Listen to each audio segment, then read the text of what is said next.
It's time to visit Quetzaltemur. Let's see. Quests.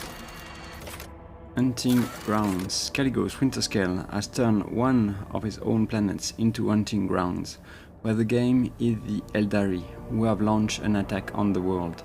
How some Bladedancers could offer a helping hand to one of the sides of this conflict, or eliminate both of them. Go to the world of Quetzaltemur. Rumor has it that Caligos Winterscale does not have the slightest concern about events in the Cornus Expanse, and instead prefers to spend his time hunting. Now may be a good time for the head of the Van Bladedancer's dynasty to pay visit to his eminent peer. That's what we're going to do now. Let's see.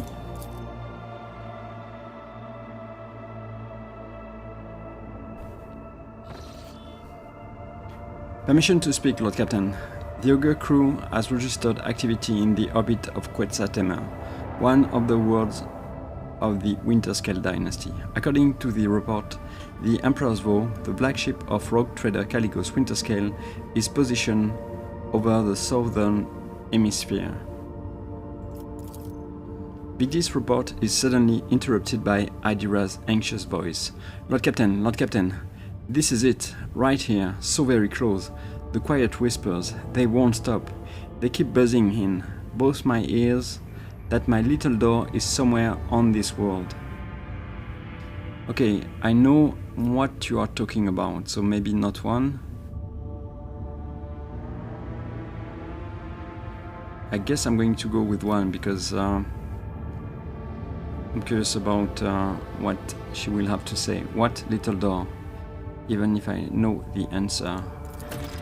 The door from my visions. The one I told you about, remember?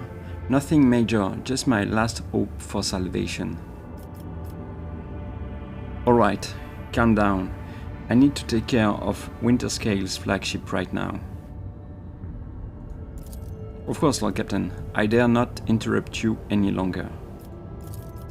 After a brief hesitation, Bigdy's voice comes through the hissing of static once more. Allow me to repeat, Lord Captain.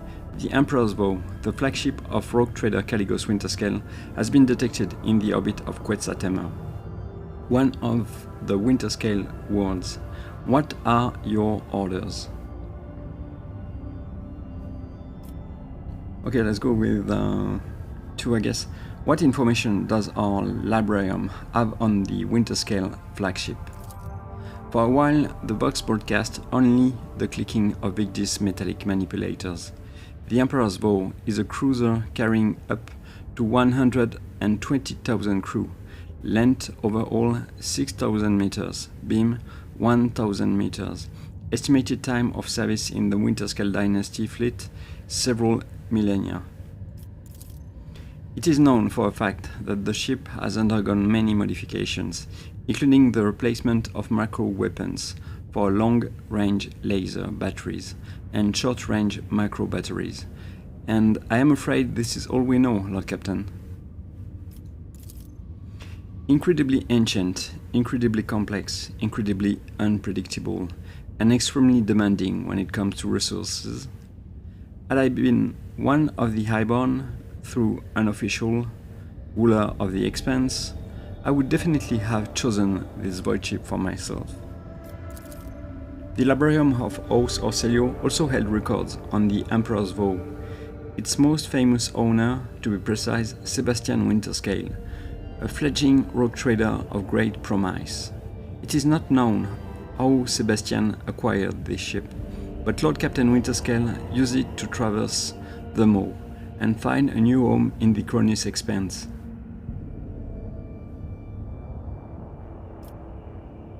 Okay, let's go with 2. Hail the Emperor's Vow.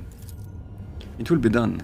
By the grace of the machine spirits, the air gradually fills with discordant noises, until the box master flips the last tumbler on the cogitator's panel. The Emperor's Vow sends its greetings to the glorious ruler of the Van Bladedancer's dynasty.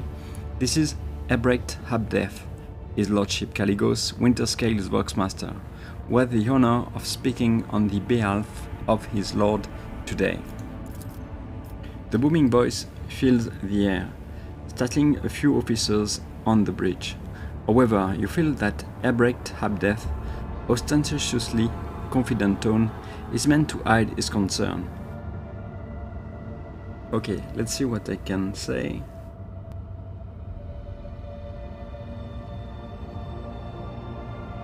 Let's go with 1, I think. I heard Caligos was hunting Xenos. Where is he now? I do not wish to offend your lordship, but I am the most senior officer aboard the Emperor's Vow at the moment. As for the Lord Captain, Heretic Habdeath clears his throat, looking for the right words. You see, the Lord Captain had yet another heated argument with the esteemed Incendiacorda, and he had a very good reason for his displeasure. I dare not discuss his lordship's affairs, but I can divulge that we set out to protect the dynasty's rightful demesne from the invasion of the profane Xenos. This is how we arrived here, at Quetzal Temer. There is no better hunting ground when you need to cool off your head. I believe the Lord Captain said, "We easily crushed the pathetic mockery of a fleet that was laying siege to the unfortunate world. Of course, most of the Xenos fled, but we did reduce a few of their ships to chum for the void beasts." The Voxmaster laughed cruelly. An Eldari fleet? That means there are many more Crudarak survivors than I dared hope. A secondary Vox channel transmits Iliad's voice, laden with desperation. Elantak, I must go to this planet, to find them, to try to save them.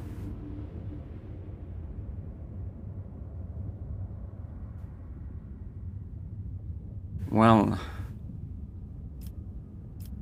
Severan is a cunning person. I will help you find your kin. Iliad breathed out almost inaudibly, and her shoulders relaxed. And I am grateful to you, Elantak.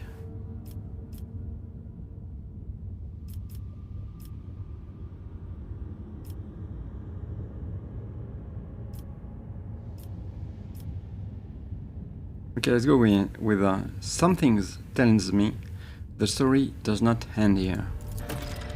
You see, your lordship, one of the Eldari ships crashed on Quetzal Temer, so the Lord Captain chose to descend and finish off the elusive prey.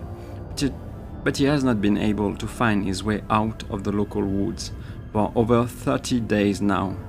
Okay. I hope I will be able to do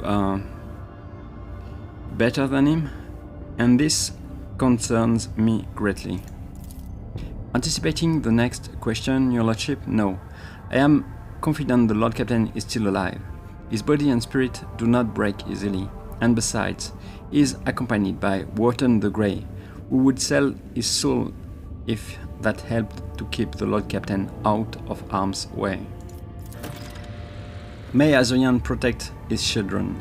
We must halt the frenzy of your stellar rival Elantak, or else by Isha's tears, his subjects will not escape retribution.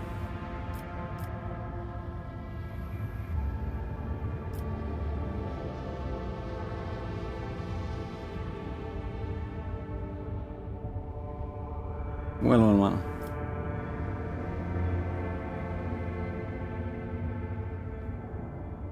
Maybe 1, or maybe 3.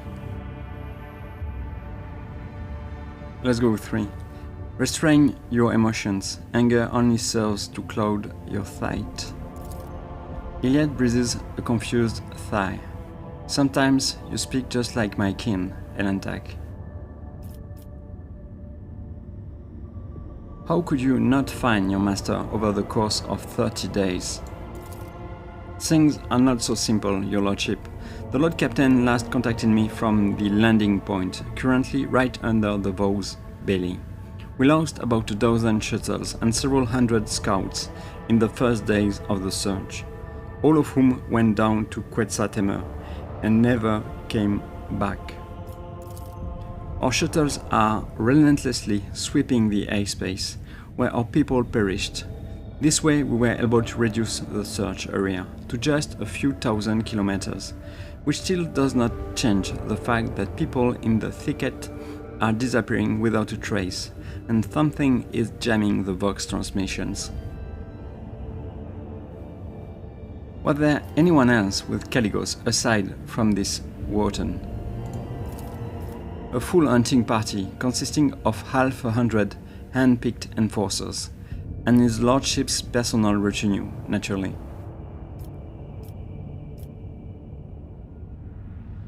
I think I know what you want from me. A generous favor in return for a generous favor. Find Lord Captain Winterscale on Quensa Temer and bring him back to the Emperor's vow. I swear by the Golden Throne that I will convince him to side with you in any conflict that occurs in the next 100 years. Not bad at all. After all, I am allowed to make deals on the Lord Captain's behalf while he remains unavailable.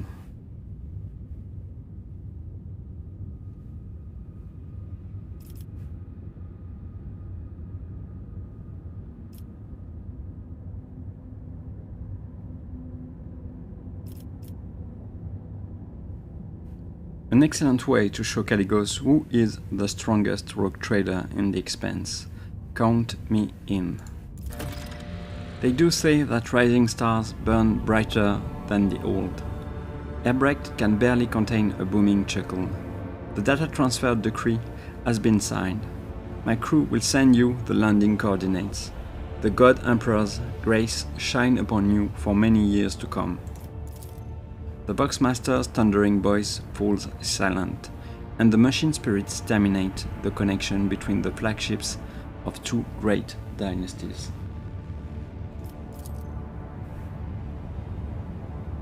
Let's go.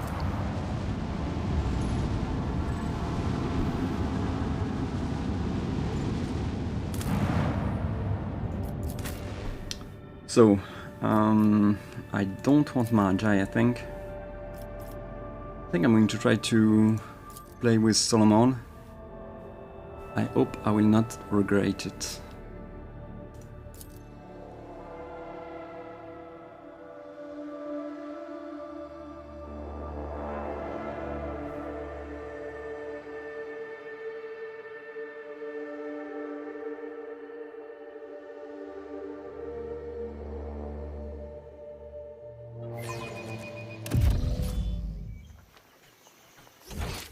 Okay.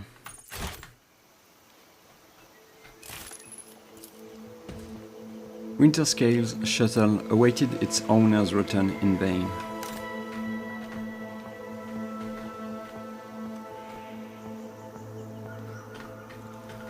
Okay.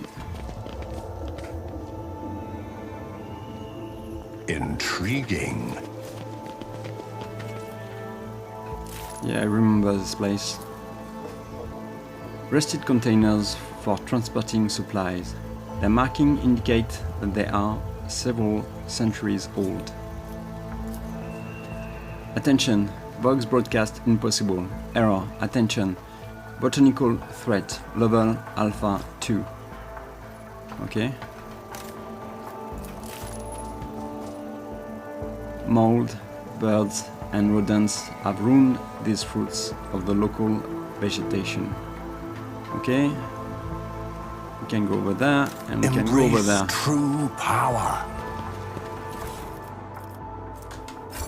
Okay, let me see. I guess let's go over there.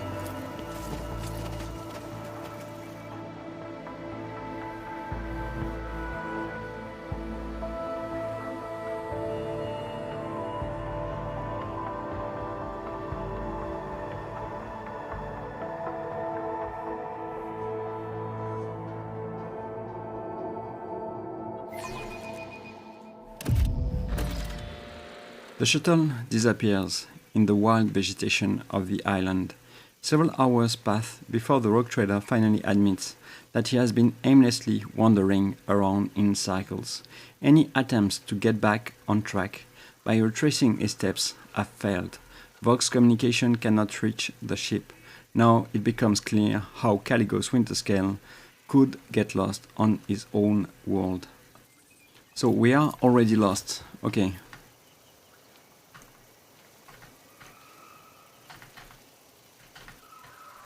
Okay.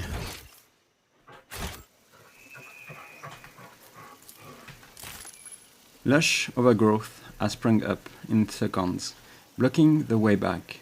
The trail is gone. I tread a path unexplored. Okay.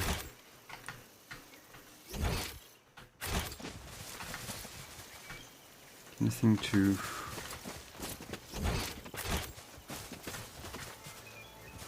I can go there, okay.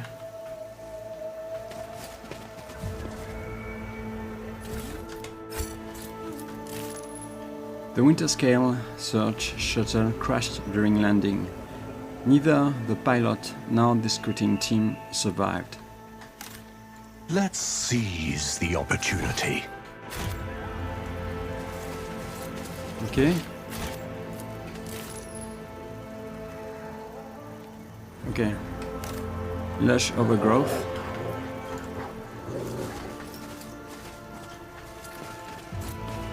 I guess we don't have the choice.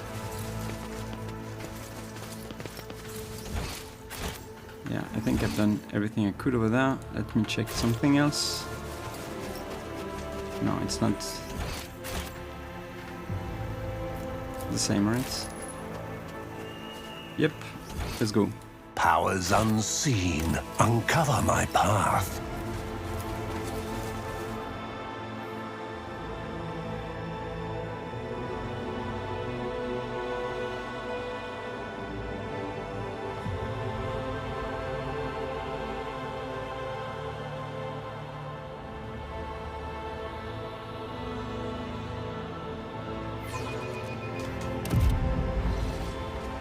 In the shade of the tallest trees in this area of the forest, the rock trader spouts mushrooms that come up as high as his waist.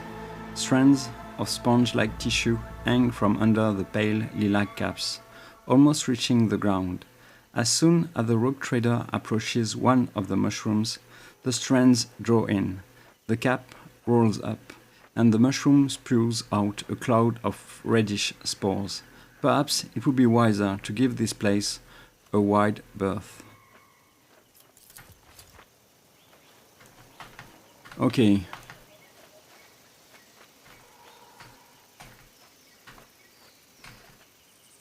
They don't want to shoot at me?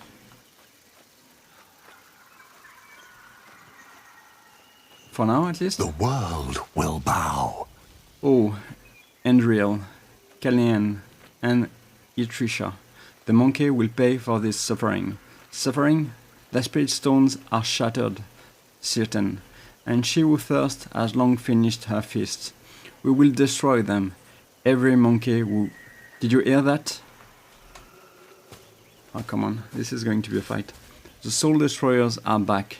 Cain, fill our hearts with fury. Your kind has no place in the galaxy. I really don't like the turn order. Was foretold. Okay, this is going to hurt. And it's an ambush. I don't have the choice.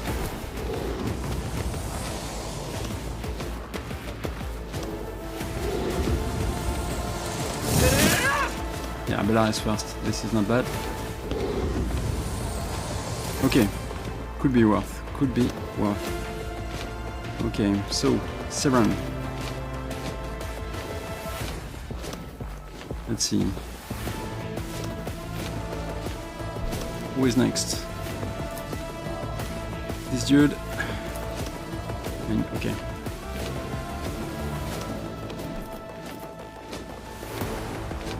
Okay. The ruin beckons. Purpose guides me. Let's go with this.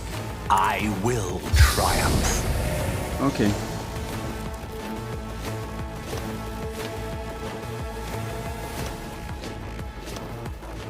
I think I'm going to go... No, I'm going to take... Yeah, I can do this. So I'm going to do that. Let's go with Ignite. Your efforts amuse me. Orchestrate Flames. Reckless Abandon. And we are good to go. And no, I forgot something. Let's go with this. I need no guidance. And maybe this. Why not? Ruin beckons. Purpose guides. Accept my offering. Once a Lanzo's tribute. Okay. So who is next? You're next, okay.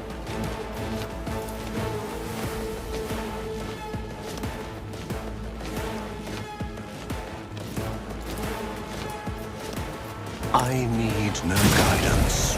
Okay. If I do this, can I? I'm not sure. Okay, good.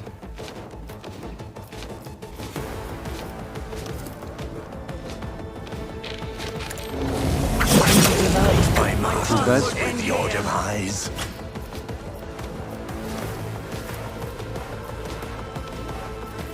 Another Blood Oath, I think.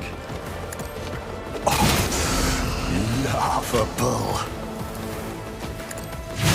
Satisfying demise. It's done, right? No. Do I want to do this? I think I want to do this. Maybe not. Ready? Okay, let's go with this. Pathetic. Okay.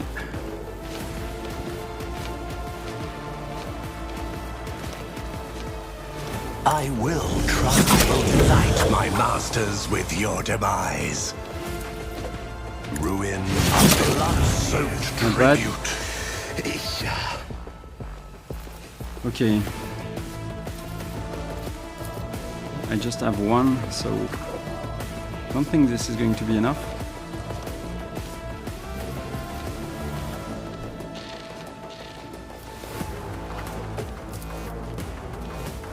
Let's try. Your efforts amuse me. Yeah, it's never going to be. It's not going to happen, but let's try.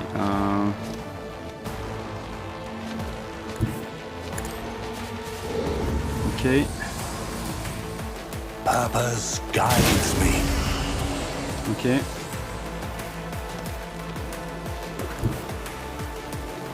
Amidst the carnage, I find purpose. I need a satisfying demise. Let's continue. I will triumph. Purpose guides. Not bad.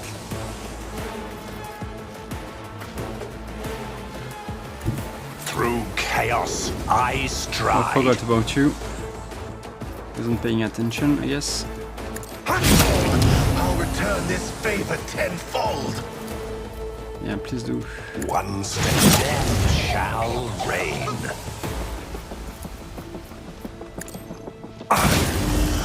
Okay. Should I do this? I guess I should. Okay, one more. I need a blood-soaked tribute. Purpose guides me. Oh, come on. Ruin beckons. Nice. One step to satisfying demise. Okay.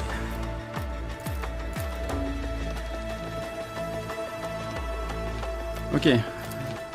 I will triumph. My path won't end here. No, I can't. So if I can't, but I can move it over there. I should be able to survive this. Purpose guides me. Yeah. I need no blood-soaked tribute. Not bad. And let's go back. One step closer.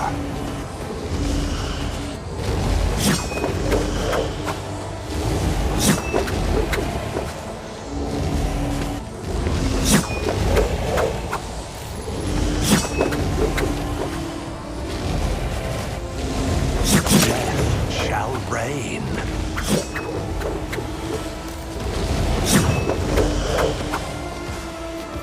Can I do this? Oh, that's nasty. The ruin beckons. Hello. Others guide. What a satisfying demise. Join the ancestors.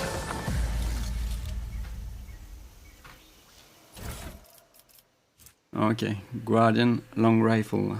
Laser weapons are effective against target in cover and targets with high dodge. Yeah, it could be good. For Elliot, I guess. Let me see, what do you have, Elliot? Is it better? It's not. Yeah, it's clearly not. Let me see. Yeah, this is... Yeah, it's not better.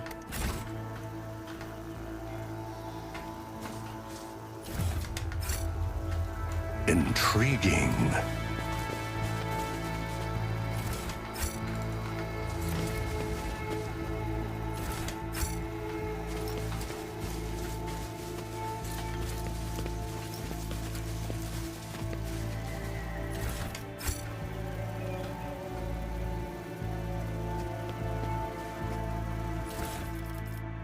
Okay, crack, grenade, flash.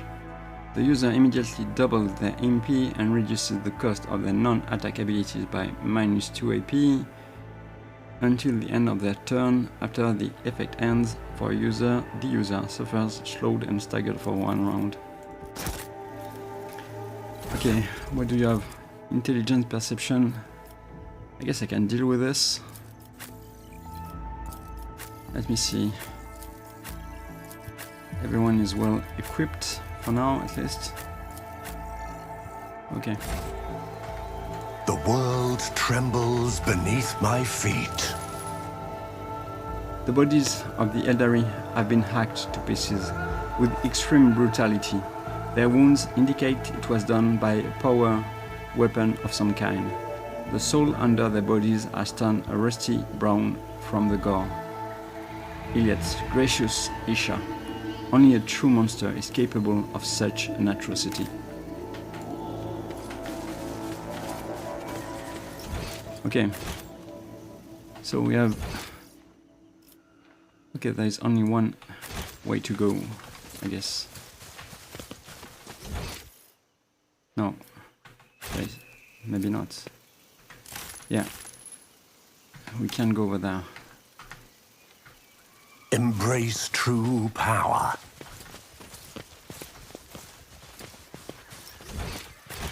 Well, if we don't have the choice, we are going over there, I guess. Nothing to see. Let's continue. After several hours of traversing the forest, a small mountain blocks the way. Something about the pattern on the stone seems wrong.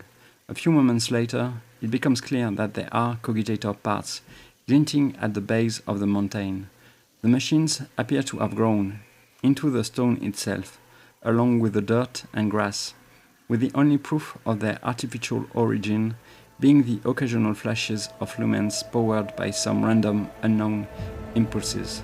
A carcass is lying on a flat stone nearby, cut open in sacrifice to an unknown god.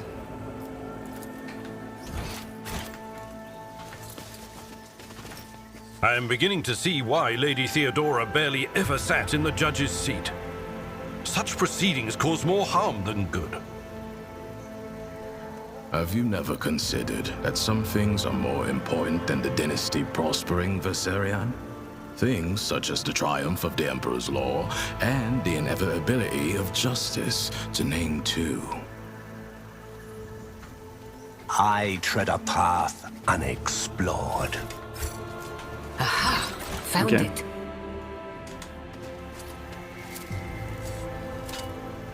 Thank job you, for me. Thank you, Jay.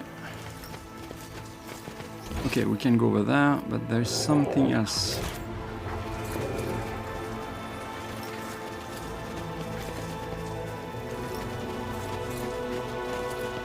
None are better at searching. One and it's done. Powers unseen, uncover my path. Okay, I'm not sure where I need to go. I guess let's go right, I guess, for now. Hours of wandering bring the rogue trader to a tall, sprawling tree. Something shiny is stuck in the foliage. Coming closer, the Lord Captain recognizes an obsolete heavy void suit model that has been subsumed among the growing branches. A heavily damaged skull bears its teeth from behind the murky glass. At least their death was quick.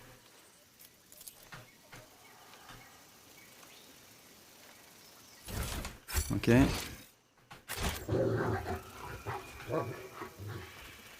Let's continue with that for now. Must be my smuggler's instincts. Yeah.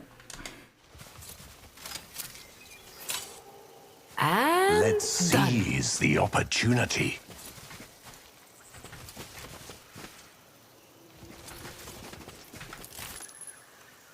Okay, lush overgrowth has sprung up in seconds.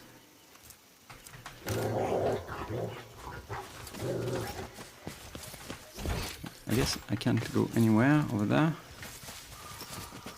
Can't go right. I sense something nearby. Okay. Bolter weapon proficiency, yeah.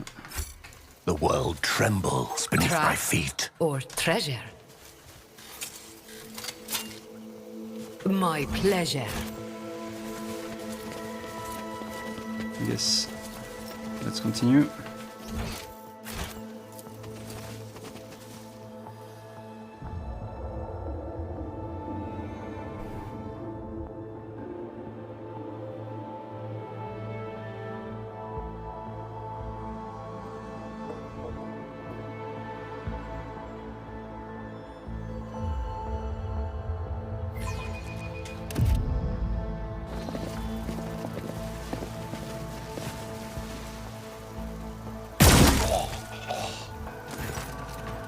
Don't sheathe your axe yet, my lord.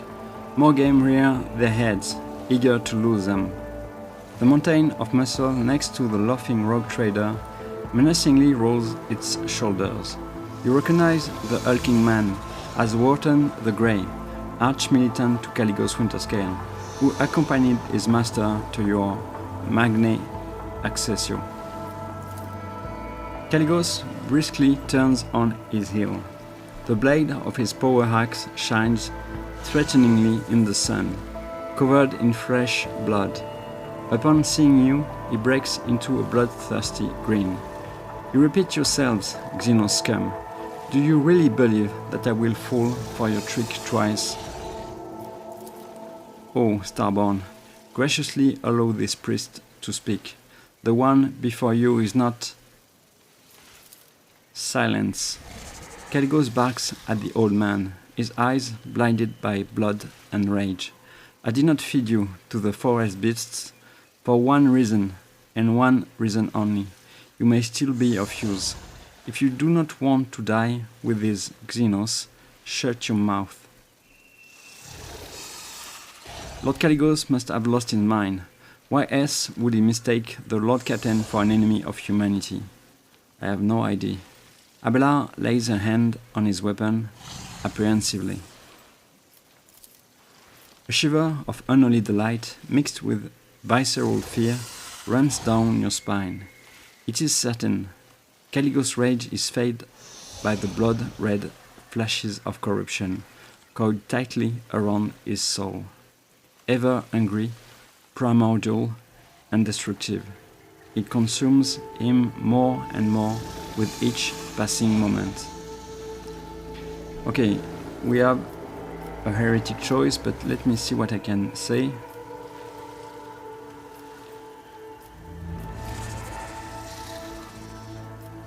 Let's go with one. Caligos, I see that you and I are kindred souls, in a way. What are you babbling about? You dare compare your pitiful soul to mine, Xenos? Mistake, big mistake. You see confusion and fury in Caligos' eyes. It seems the rogue trader himself has yet to realize what he has become. Wotan the Grey casts a curious look at you. As soon as you notice, the heady smell of blood hits your nostrils, accompanied by death cries and the sound of tearing flesh assaulting your ears. This is it, the source of the corruption that has taken hold of Winterscale's soul. As Caligos bares his teeth ominously, the old man quickly starts whispering something into a strange Thichel-like adornment he wears. Brown sparks flash in Caligos' hair, and a cloud of steam suddenly bursts from your mouth. Loathsome old twig. Caligos angrily shakes his head, trying to throw off the Psyker's spell. When your gazes meet again, recognition dawns on his face. Is that you, new blood? Fancy meeting you here. What in the void are you doing on my world?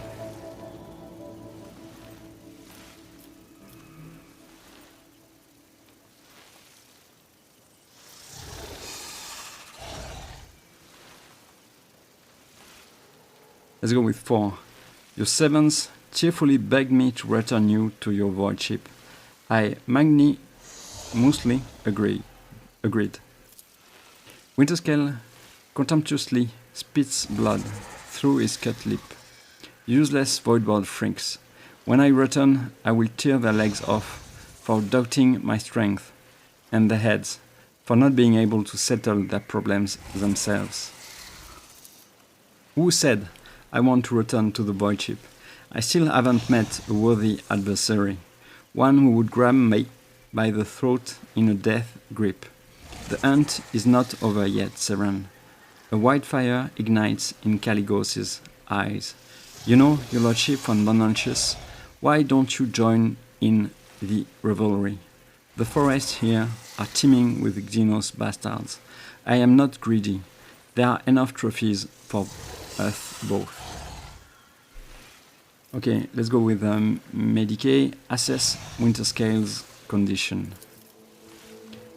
Unsurprisingly, at your first meeting, Caligos Winterscale appeared before you in a more favorable light. However, under the layer of dried blood and dirt, you still notice a strange detail. The rogue trader appears neither wounded nor exhausted. Having spent a good 30 nights in the forests of Quetzaltemer, Winterscale has merely swapped his dazzling smile for a feral grin and drenched himself in the blood of his enemies. Inspect Caligos' retinue. The thin old man looks on with trusting violet eyes, and you notice silvery sparks glimmering within. His body shivers from the slightest gust of wind, yet you can still sense the power contained in his elderly frame. He nods with a meek smile. A panicked binary trill escapes from under the tech priest's hood when one of her megadendrites goes limp, sparking in multiple places at once. The servant of the Omnissiah gently picks it up and warily wields a combi tool until the manipulator starts moving again. The tall navigator, in ragged clothes of silk and silver, proudly wears the coat of arms of House Cassini. Half of his face is wounded by a fresh scar left by acid. Severan von Bonancius. The navigator nods politely. He tries to hide it. His voice is filled with pain and suffering. The sleaze mercenary looks around viciously, frantically clutching their weapon. Their body is peppered with wounds. both old and new, some rotting and some almost healed. Their yellow pupils narrow when you lock eyes, but the Xenos quickly loses interest. Wharton the Grey has not changed much since your last meeting. Still the same brute of a man, with bloodshot eyes and a dull expression on his face. However, unlike Caligos' other servants, the arch-militant does not look exhausted, and neither does Caligos. Both are filled with rage and thirst for battle, as if the hunt has only just begun.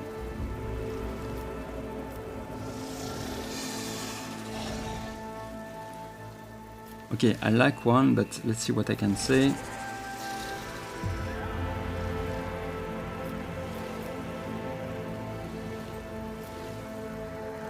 Wharton, you are not as simple as you seem. What are you plotting? Plotting? I am merely a loyal servant of my lord. As long as I keep devising new ways to spill blood and crack skulls for him, my lord Winterscale is satisfied. And that means so am I. The arch-militant's lips part in a feral grin. Currently, I am dissatisfied by you testing my patience with empty babbling. Okay, maybe let's go with one. I should like to ask a few questions about your presence on Quetzaltemma. Really, and I should like the tenderest sea serpent steak and a bottle of Calixian Amasek. What misery! For 10 months already I have been forced to subsist on grass, roots and insect larvae. Caligos growls restlessly. Save your questions for later, Severan. I am not talkative when angry. Let's find a way to the old man's village, and then I will give you your audience.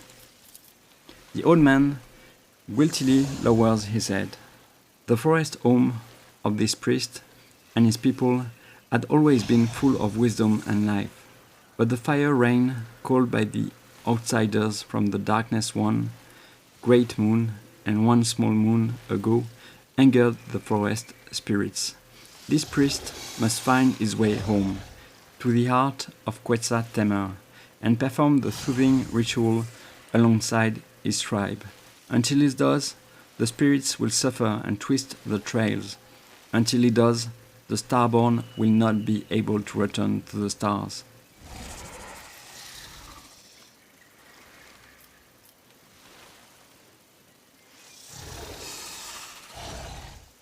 Okay, let's go with 3. Then the first order of business is to return the priest to the heart of the forest and calm its rage.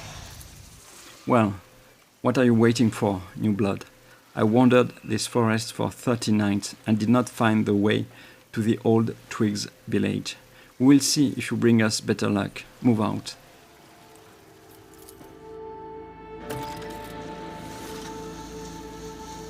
Embrace true power.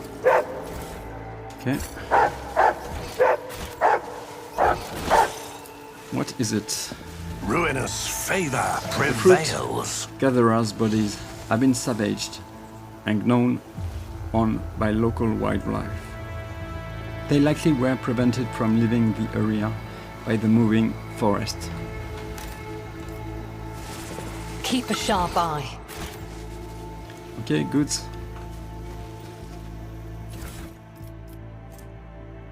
Okay, bayonet chain knife. When the wearer attacks a target with any ranged weapon in a 1-cell range, that attack inflicts bleeding. The target also suffers plus 25 critical damage to all attacks made against it. Okay, not bad. Let me check it again.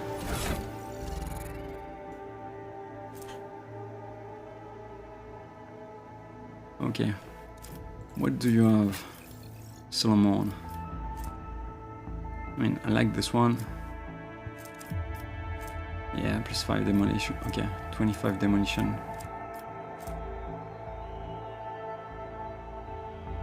I think I'm going to keep this for now. Okay.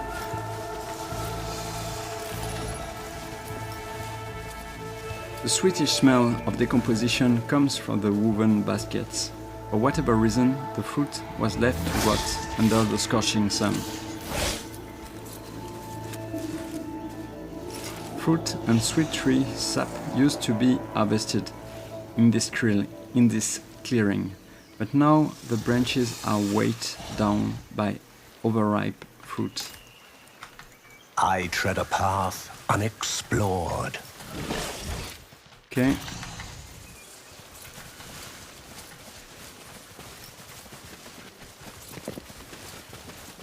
Okay, I guess let's go over that first. Can't do much here. Okay,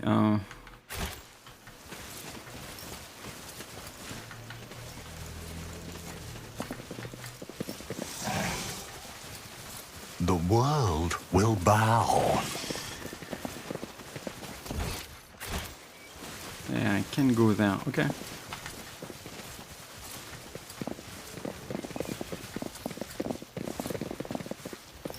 Where am I going?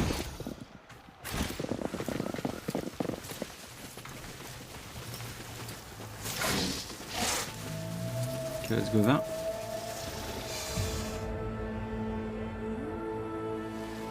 Quite a few hours pass before something worth noticing finally shows up amid the dense forest. A pile of charred human bones lying in a shallow pit, and in front of it, like a standing stone, a broken fire cultivator with melted nozzles is stuck in the ground. Other corpses can be seen in the grass nearby, just as old and charred, but distinctly non-human. Scattered alongside, those are Xenos weapons, covered in dirt. Some of the weaponry appears to be in working order, so it is still possible to get some use out of it. I don't really need it, but I'm going to take it anyway. The putrid stench of decaying flesh comes from the enforcer bodies that have not yet been torn apart by local wildlife. Let's seize the opportunity. One and it's done. Okay, medkit. Fireproof grants immunity to fire damage and bleeding, but reduces agility by 10 and movement point by 2 until the end of combat. I don't like that. Tempestuous Carapace Elite Backpack. While the wearer's weapon has a base rate of fire or strike count equal to 2 to 4, that parameter is increased by something based on ballistic skill divided by 4. If it is a ranged weapon, its recoil is doubled. I don't like that. While the wearer weapon has 5 or more base rate of fire or strike count, each chance of the wearer's burst attacks is increased by 3. If it is a ranged weapon, its recoil is negated. Okay, I will have to check this later, but I'm not going to use it now. The world trembles beneath my feet. Okay, the markings on the containers date back about 500 Terran years. Inside are decayed remains and unusable equipment. Can I go there? I can.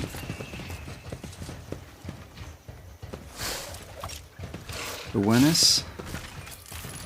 A trivial task. The body of House Winterscale's seneschal has been picked clean by wild beasts, but the marks on his spine and his split skull suggest that the man was sliced in two with a power weapon. Yet, the camp was rooted. Was it the fury of my kin? They fought monsters from among the monkey, only to become no different than monsters themselves. Okay, medikits, same stuff. Okay, let's take this. Caligos Winterscale set up camp amid the remains of an ancient military encampment.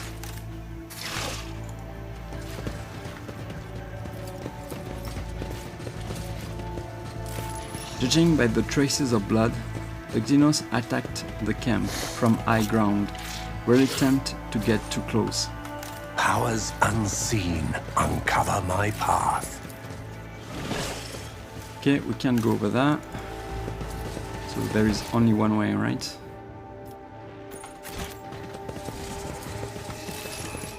Yeah. Let's continue.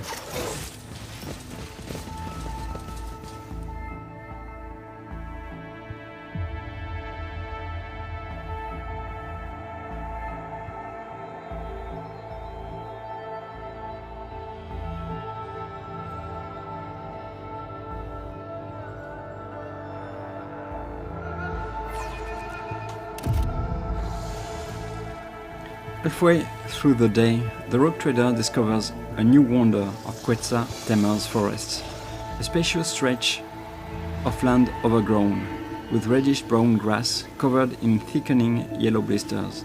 No other plant can be seen among the red blades of grace. The answer to this mystery may have something to do with pale spider-like insects crawling on the underside of the blades. Aha! Found it. A job for me. Okay.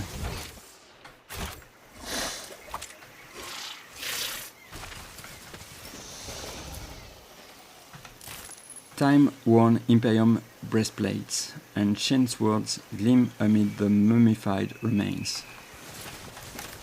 I tread You're a no better at path searching. unexplored. My pleasure. Okay, what is it? Arch-Militant Scape. Each of the wearer's critical hits made with a ranged weapon increases their melee weapon critical damage by +4 until the end of combat. Okay, based on what? Based on strength. Okay. Yeah, could be good for Abelard, I guess. What advice do you seek? What do you have, Abelard? This code grants the wearer +10 parry reduction. No, not for Abelard, not for now. I'm not going to use it. Compared to naval service, that was barely a challenge. Okay, Stupor. Okay, let me see this. Whenever a deadeye shot from this weapon deals critical damage, the target becomes stunned for 1 round. Okay. Not bad, I guess.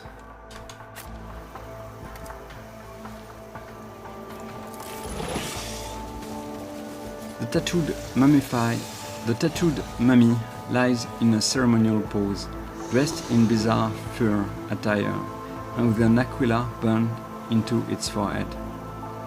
Hydra, I hear the voices of the dead. They run into the forests from the shadow that loomed over this world. They fought and lost. Embrace true Must be my power. smuggler's instincts.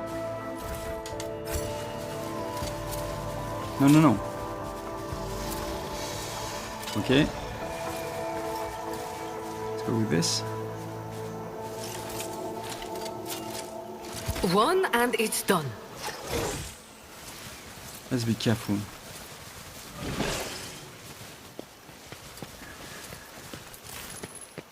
Someone repurposed old containers to build a ceremonial tomb.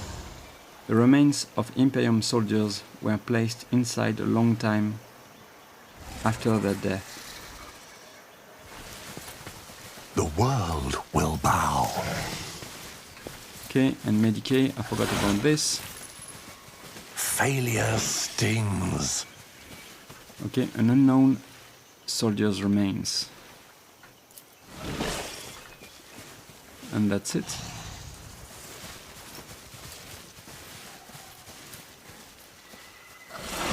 I guess this is it.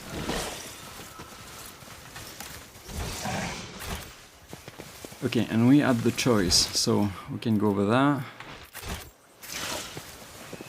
I think I'm going to go this way. I hear the voice of the dead. Let's continue.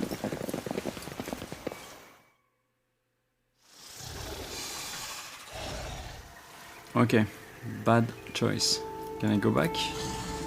No, I can't. Okay. The world trembles beneath my feet. For generations, the three-eyed monkey have abused the souls of the children of Severan for their own petty ambitions. What is that, if not evidence of spiritual wretchedness? The Navigators found a way for the Imperium to benefit from your unholy existence. Taking into account the status of the Navis nobility and other circumstances, I would not consider this an offense against the Lex Imperialis.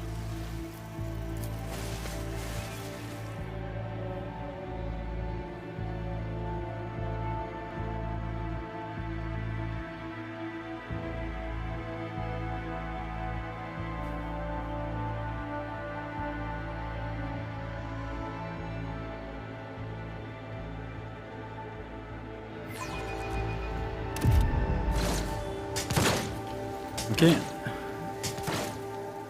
The trek among the mountainous forest landscapes is becoming dull. The rogue traders' weary eyes are ready to close of their own accord, when the usual sounds of the forest are interrupted by a blood-curdling scream. The cries are drawing closer and closer. Then their source finally appears. A small creature with thick black fur and a long tail. As if mocking the rogue trader, it lets out another piercing cry and scurries away, its yellow hind paws winking between the tree branches. Okay, let's do something about this. A job for me.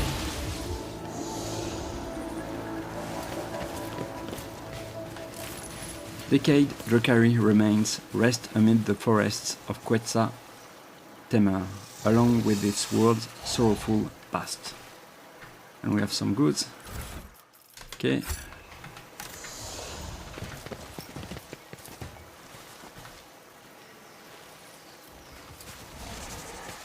What? The vicinity of the careful erected place of worship is quiet and peaceful. Idira, this thing here has a weird energy to it, like it's singing a lullaby. Can you hear it? You can't. Even my voices have fallen asleep. Okay. So, I guess we can go over there too. Powers unseen, uncover my path. Not sure. I think I want to go this way. I sense something nearby. What did you see?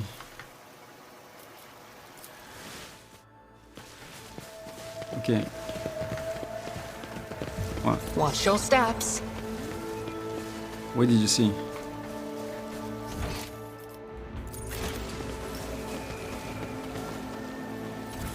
Okay.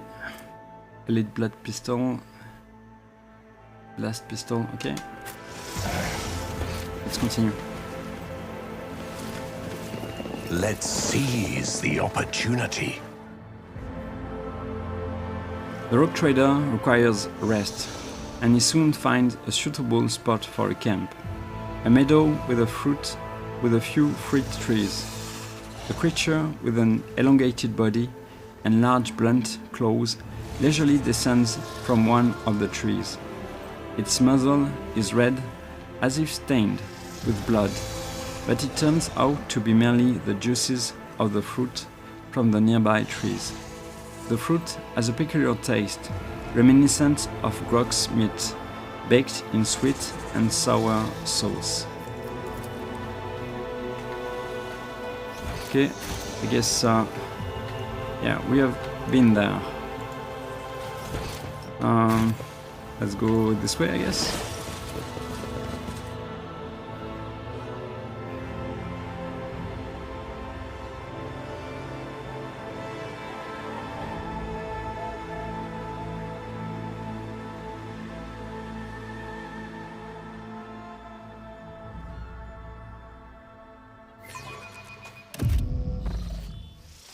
The forest is alive, with the constant rustling of thick leaves and the creaking of wood. It is as if the trees themselves are walking around like lumbering, looming people. But surely it is just a trick of the eye. Plants cannot walk, can they? Okay, we are back over We there. are the spearhead of the I tread Imperium. a path unexplored. So, I guess I can try it this way, right?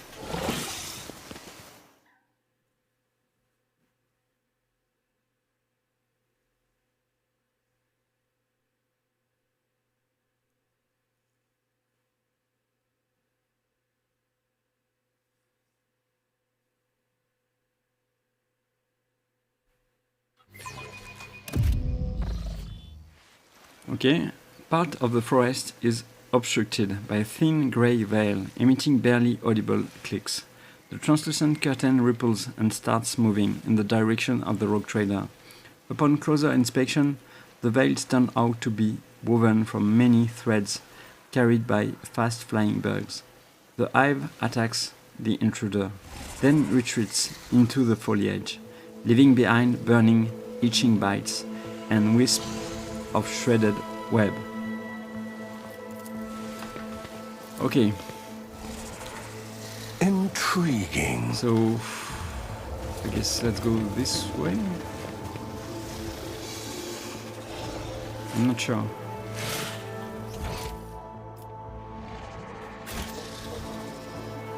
No, let's go. I think I'm going to go this way.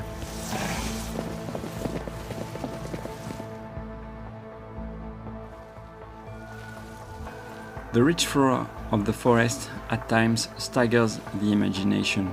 Among the trees covered in ivy and moss, the rogue trader notices a spiraling pattern of small white lumps on one of the tree trunks. Someone has cut the bark, causing the milky sap to flow down the damaged parts of the tree, harden from the heat and turn into uneven rubbery cocoons. Okay. I guess maybe this way.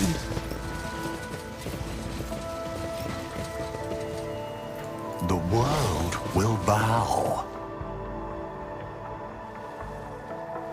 The rogue trader requires rest, and he soon finds a suitable spot for a camp, a meadow with a few fruit trees. A creature with an elongated body and large blunt claws leisurely descends from one of the trees. Its muzzle is red, as if stained with blood, but it turns out to be merely the juices of the fruit from the nearby trees.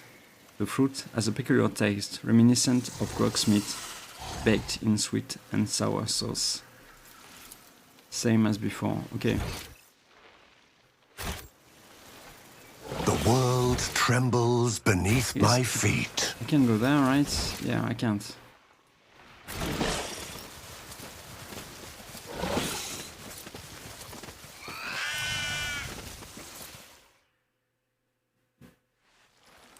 Okay.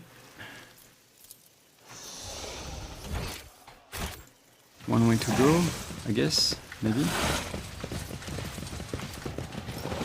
And just one way to go, okay.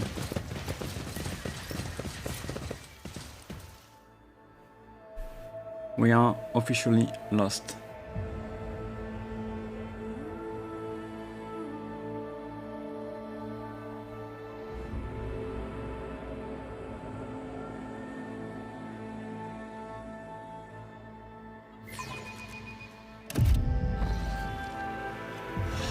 Okay.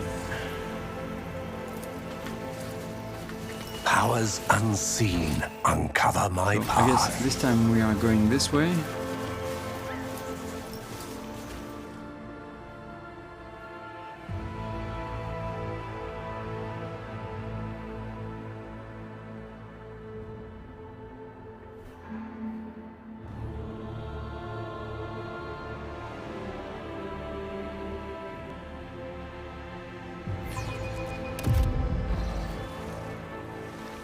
Okay.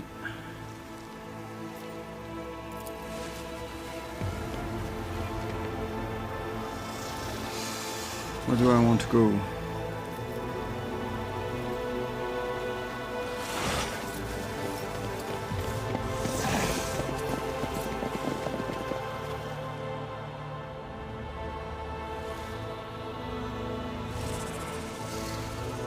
Okay, the sound of rushing water comes from somewhere close by.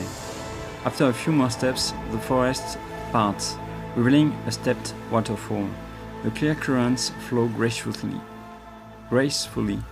from one step to the next, carrying peculiar colorful ribbons, which turn out to be living creatures that latch onto the porous surface of rocks with their flexible bodies, snapping at small fish with their eyeless, toothy heads.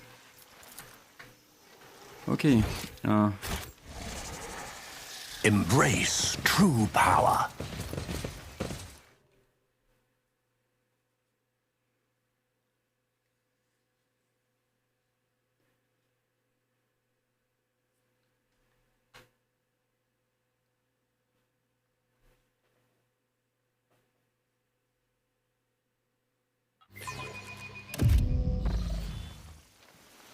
Let's continue.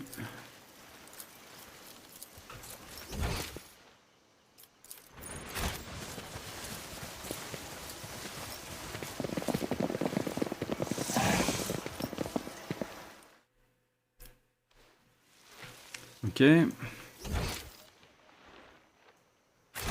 Oh, I think this is new, right?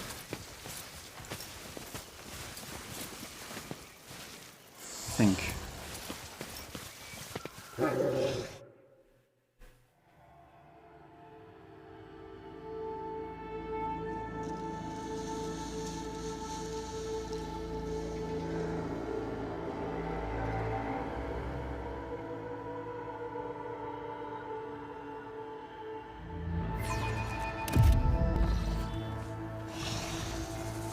Okay, the trek among the monotonous forest landscapes is becoming dull. The rogue trader's weary eyes are ready to close of their own accord, when the usual sounds of the forest are interrupted by a blood-curdling scream. The cries are drawing closer and closer, then their source finally appears, a small creature with thick black fur and a long tail. As if mocking the rogue trader, it lets out another piercing cry, and scurries away, its yellow hind paws winking between the tree branches. Okay, we are lost. Officially lost. I can't do anything over there. Let's seize the opportunity.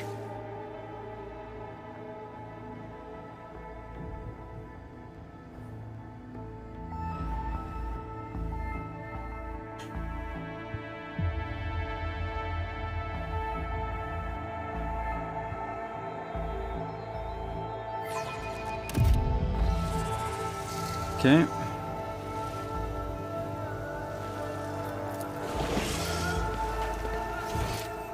Can't do much over there.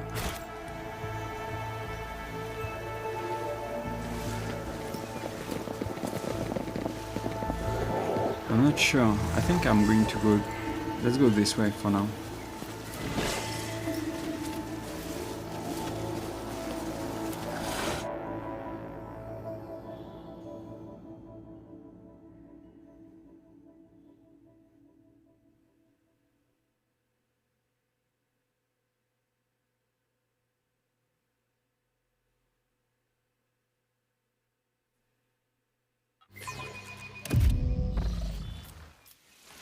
Okay. The forest hike lasts an entire day. In the golden rays of dusk, the rogue trader sees a small hill crowned with an aquila, a double-headed eagle totem made from the plasteel and rockrit components of an ancient ship. The foot of the hill provides a much less scenic view. However, the soil is stained brown from all the flesh smeared upon it, contrasted only by the white specks of bone shards mixed into the dried up bloody mass. Okay. The world will bow. We are still lost. Okay. guess let's go this way.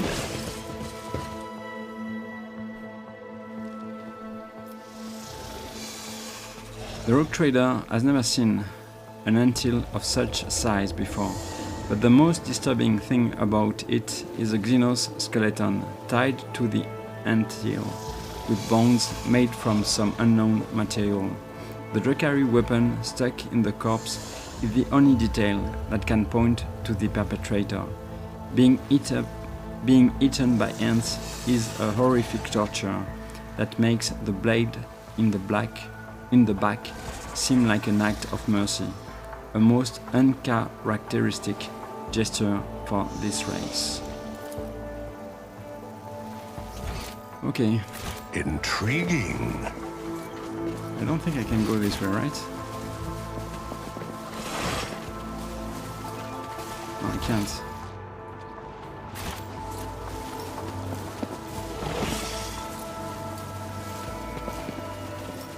Yeah, we are completely lost.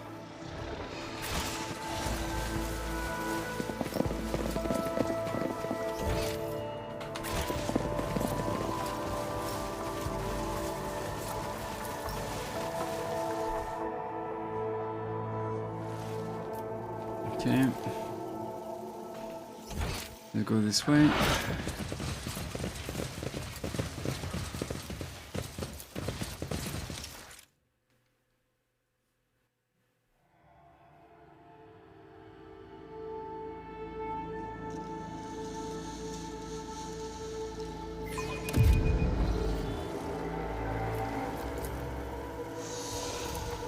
Okay.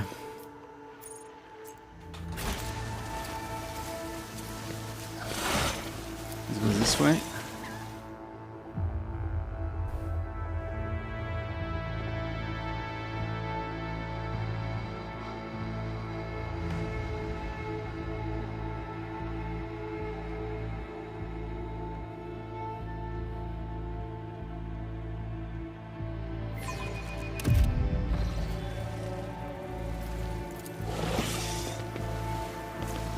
I'm really not sure where to go. Let's seize the opportunity.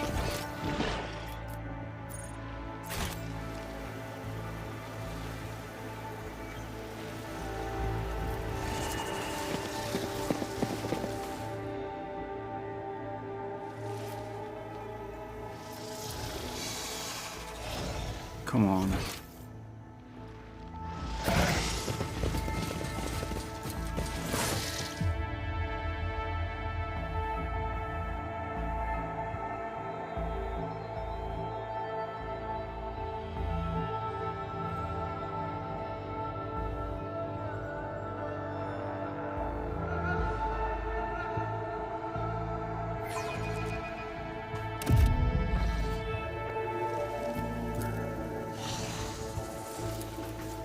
The world will bow.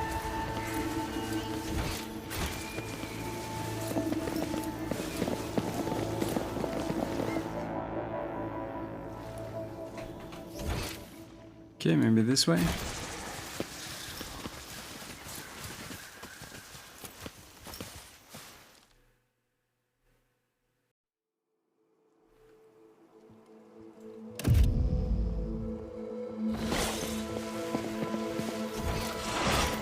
Okay, this is it.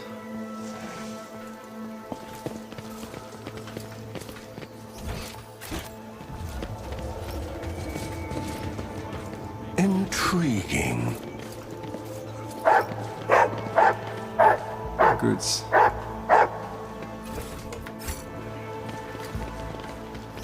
Okay.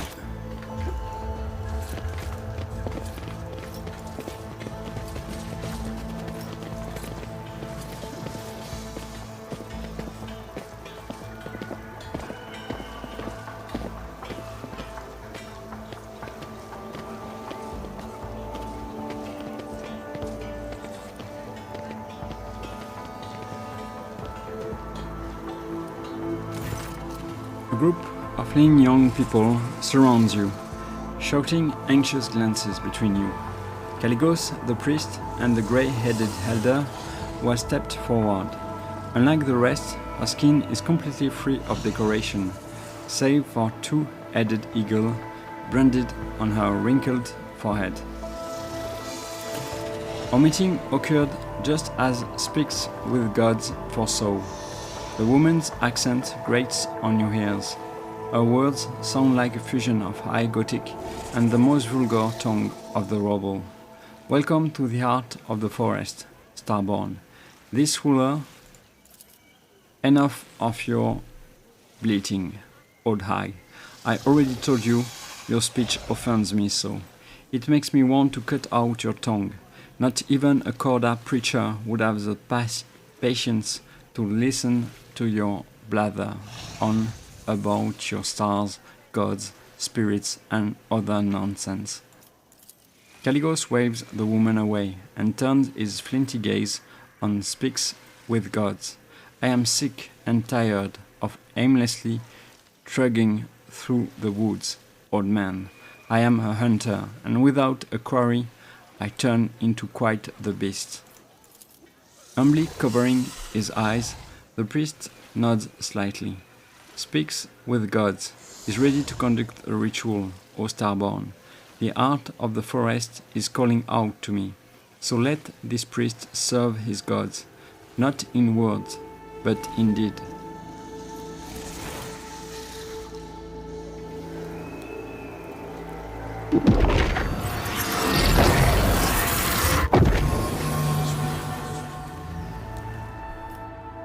It is done.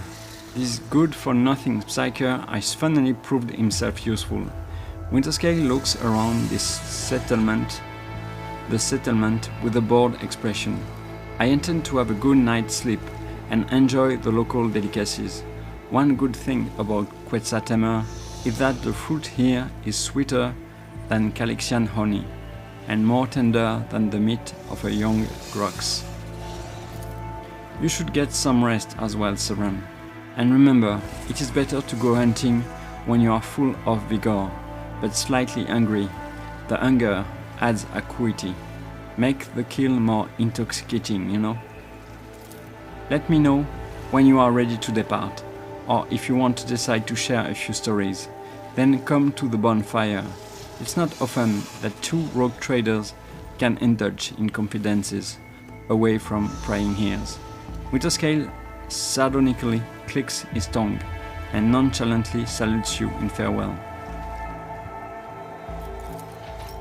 Okay, and we have leveled up, so I guess it's time to do that. Let's see, Abelard. I'm at your service.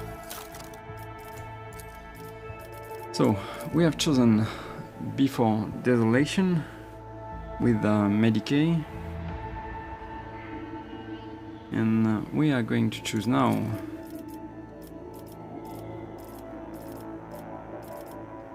Exploit Weakness. When the Archmilitant attacks targets that have their armor reduced by any effects applied by the Archmilitant's allies, the Archmilitant deals plus 10% damage.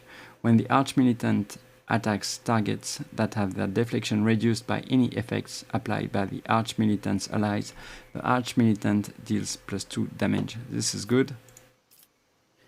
And we are going to choose Toughness.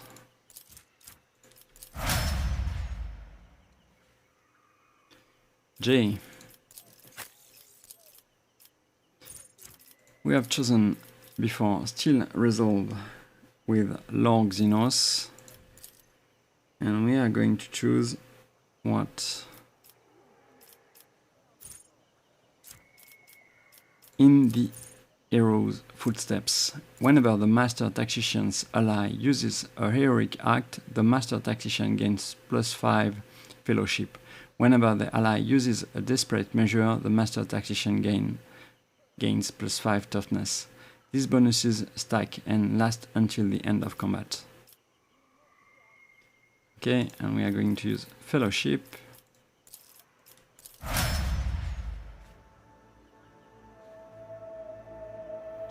Next one, Severan. We have chosen last time Race Against Death with Awareness. And we are going to choose Psyker Extremis with agility.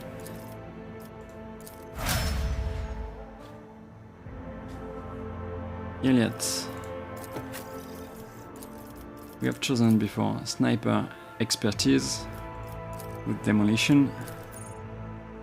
And we are going to choose Gruesome Kill. Whenever prey is killed, all enemies in a 10 cell radius around the prey have their agility reduced by -5 multiplied by prey's difficulty tier for 2 rounds, okay? And also Perception. Hydra. We have chosen last time Comprehensive Analysis with a Lore Warp. And we are going to choose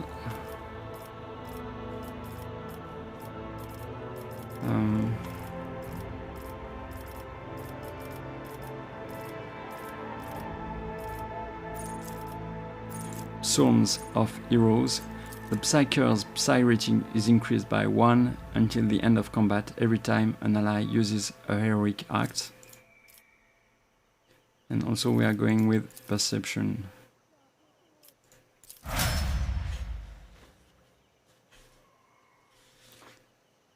Okay.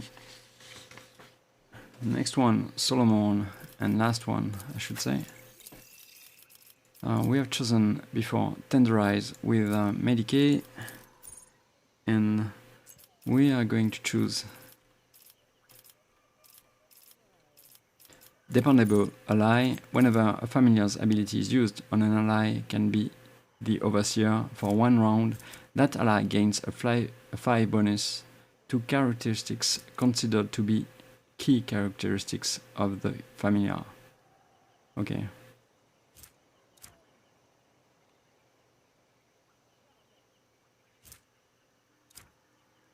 Okay. Good. We are also going to choose agility for him. Let's go.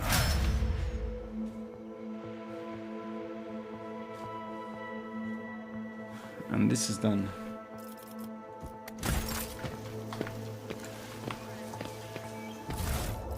Okay, let's read this. A monograph by Carl Emmanuel Severan on the culture of the Imperium's far worlds. The Children of Quetzal Temer Chronicles. An analysis of the canvases made from wood, bast fiber, showed that the chronicle has been recorded for at least 500 years. The older chronicles tell of a bleak historical period of the tribe's decline due to an unknown virus. The symbols of the canvas resemble high Gothic letters, but the inhabitants do not know the origin of their meaning, claiming that the sacred knowledge was bestowed upon them by Quetzal Temer himself. This character, revered as a god, obviously originates from the Imperium that we know, his exact name either lost or adapted in accordance with local phonetics. The only other sacred symbol the tribe reveres is the Aquila, the two-headed eagle god.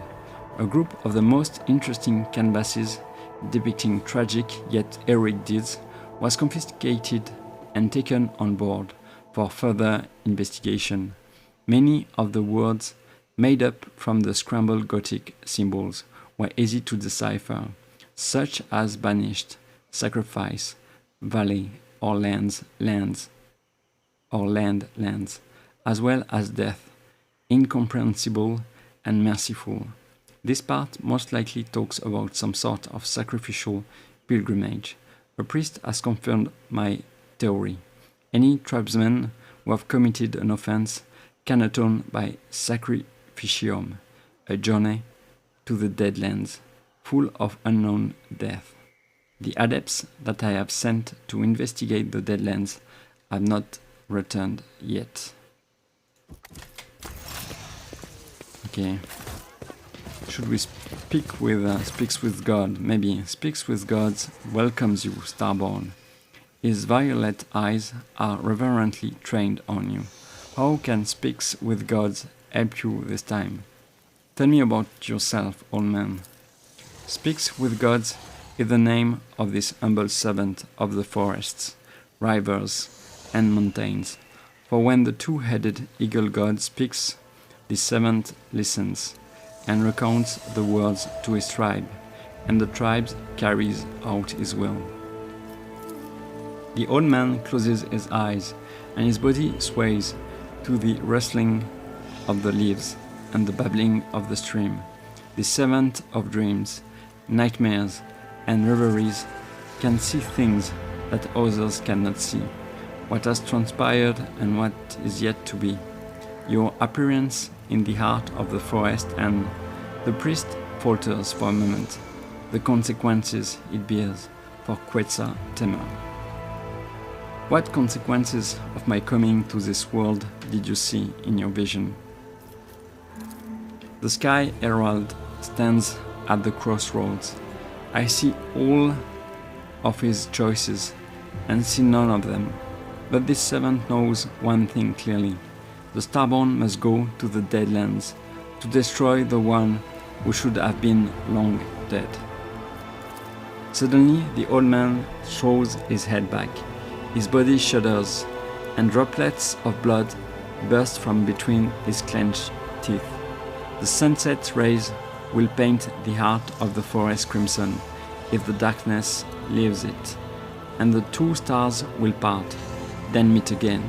Crimson, crimson, the fading light can still be saved.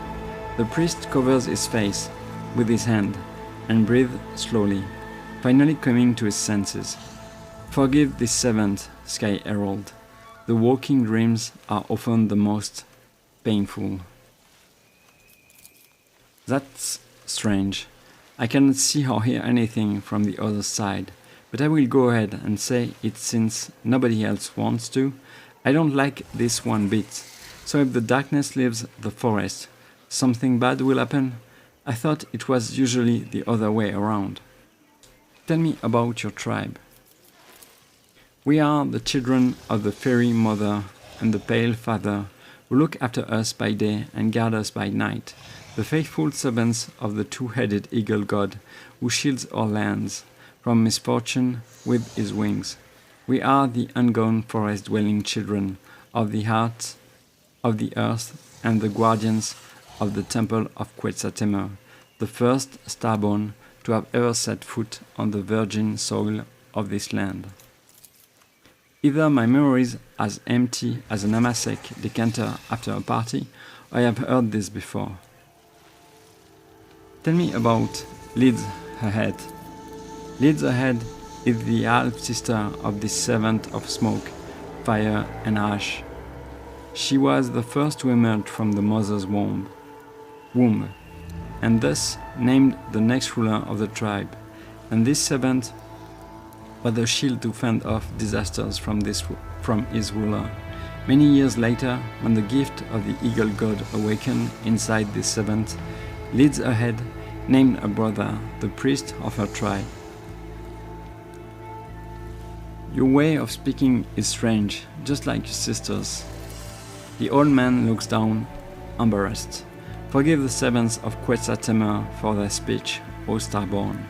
No matter how much the ancestors tried to pass the language of the gods onto their descendants, the tribes seldom use it, for the gods only descend from their heavenly palace, not more often than once in 3 life dwells. I have other questions. The servant knew that you would say that. Did the ritual truly make the forest safe? The priest nods affirmatively. The spirits from the darkness brought the fire rain down on Quetzal Temer, killing many of the tribes who had cared for the forest, young and ancient.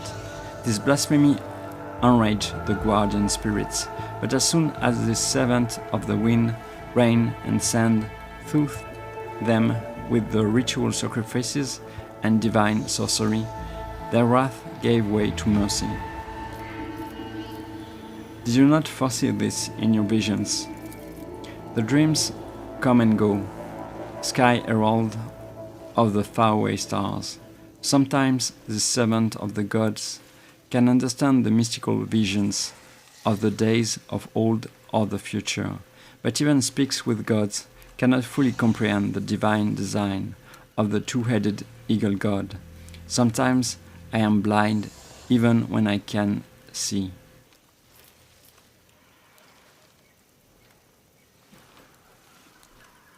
I don't think I'm going to go with one. It's out of character. I'm not going to go with two for the same reason. Pray that your forest does not cause any more trouble. I pray for this with every breath, O Starborn. Tell me, how did you and Winterscale survive all this time? The Starborn who carries the seal of Quetzaltemer's descendant is strong in both body and will, as befits a god. This servant, like the rest of his entourage, had grown weak on just the seventh night of our journey. But the Starborn continued to lead us fearlessly, pressing forward to seek out the spirits from the darkness, even among the twisted path, delivering the sky's judgment. The servant of the grass, flowers, and trees regrets only the imminent death of the Starborn's companion, the one you call the Seneschal. He quarreled with the iron-clad guardian, and his words enraged the Starborn, and thus he slashed the unfortunate man's body up with his axe and threw the remains to the wild animals of Quetzaltemer for them to feast on. Do you mean to say that Winterscale killed his seneschal? The servant saw everything with his own two eyes. The old man pauses in hesitation, then continues.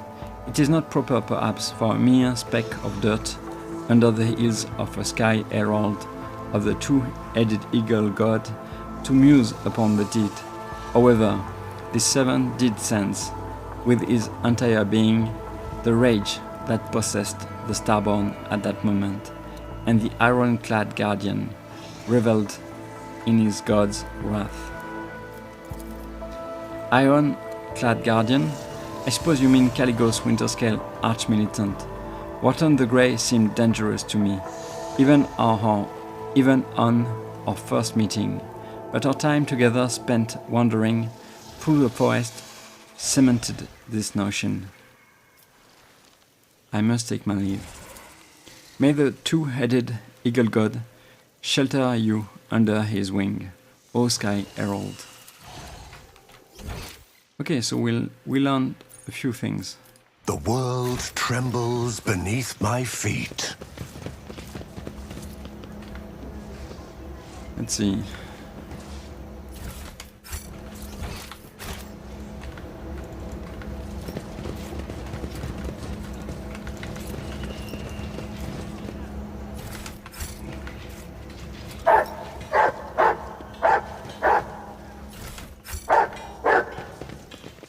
Okay. Let's check the place. Can't go anywhere else. Over there. Let's go over there. Powers unseen uncover my path. Shireen, I love to lead.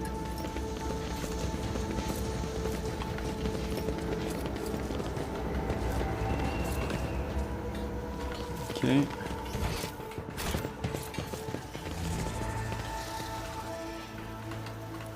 Okay, maybe I can talk to... Okay, I'm going to wait a little. I'm going to check this place a little more. I tread a path unexplored. I've done this already.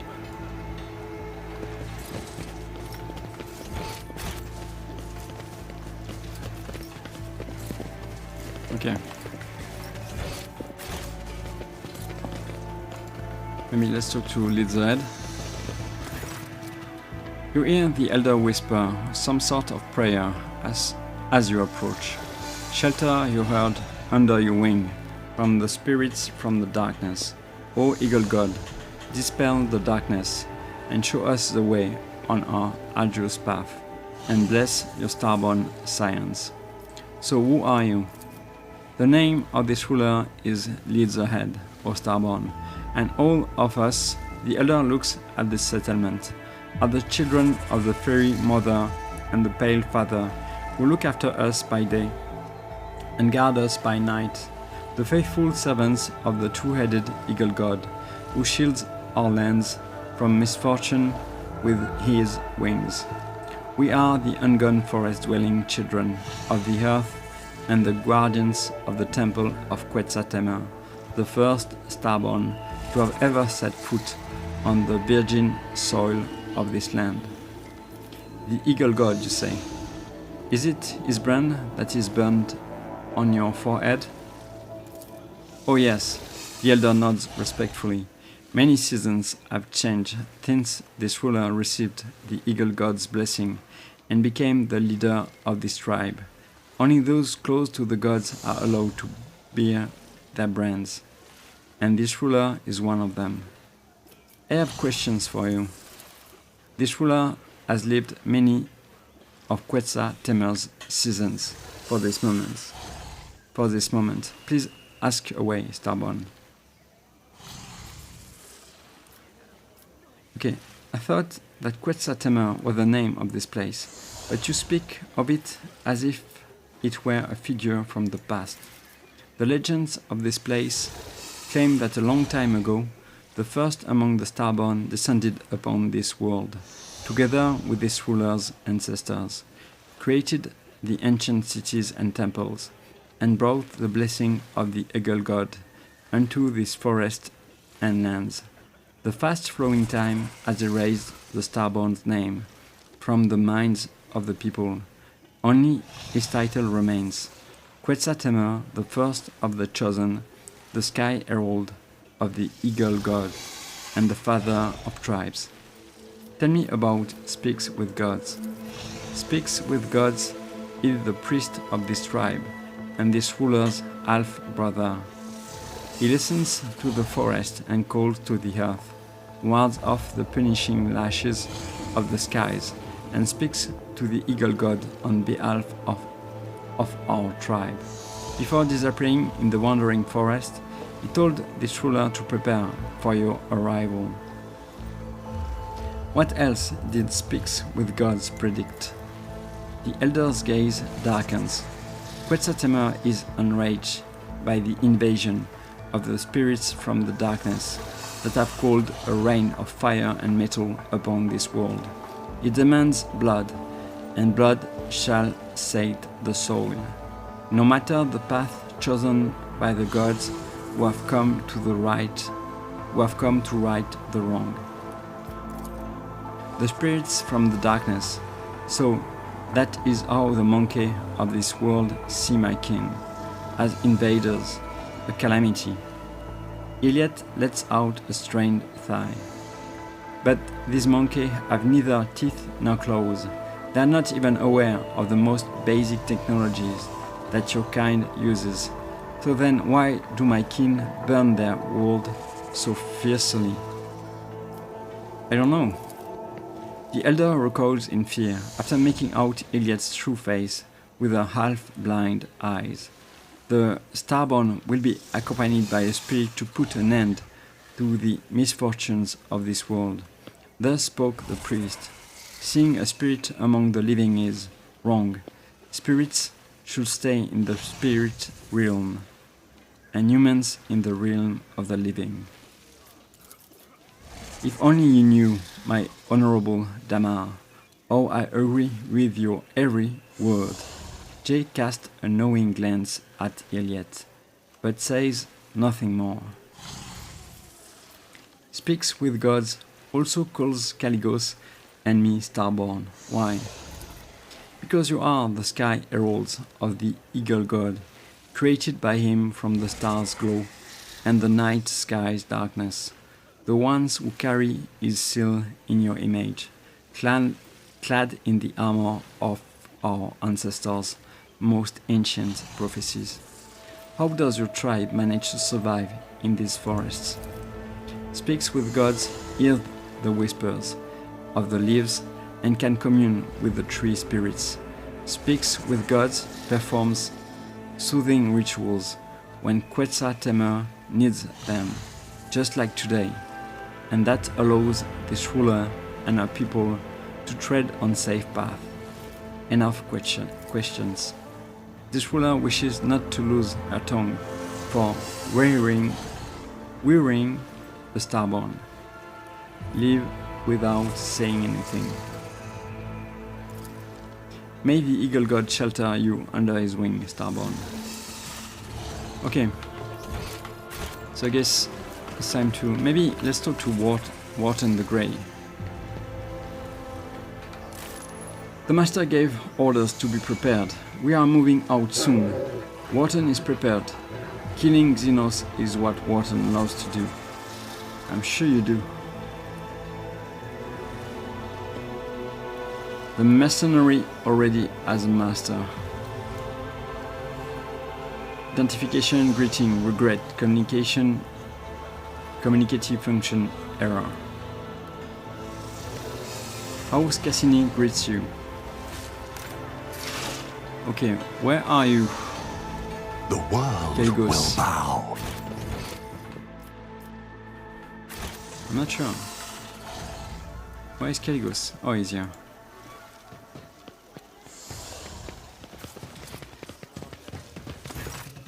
A nice walk that, wasn't it, Severan?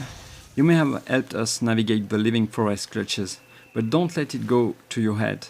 I would have managed by myself sooner or later. Winterscale chuckles and repeats, sooner or later. I have some questions to ask of you. One day you two will grow sick of all the talking, and then too we choose shooting Xenos on a wild planet over endless intrigue. Cheerful notes ring in Caligos' voice. Fine, we are plenty of time, so be it. I will give you a private audience. If dear Corda knew how close-knit we had become, she would have surely branded us conspirators.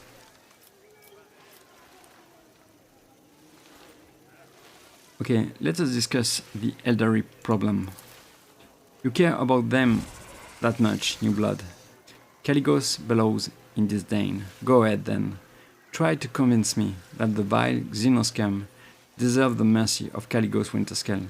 But remember, you only get one chance to try.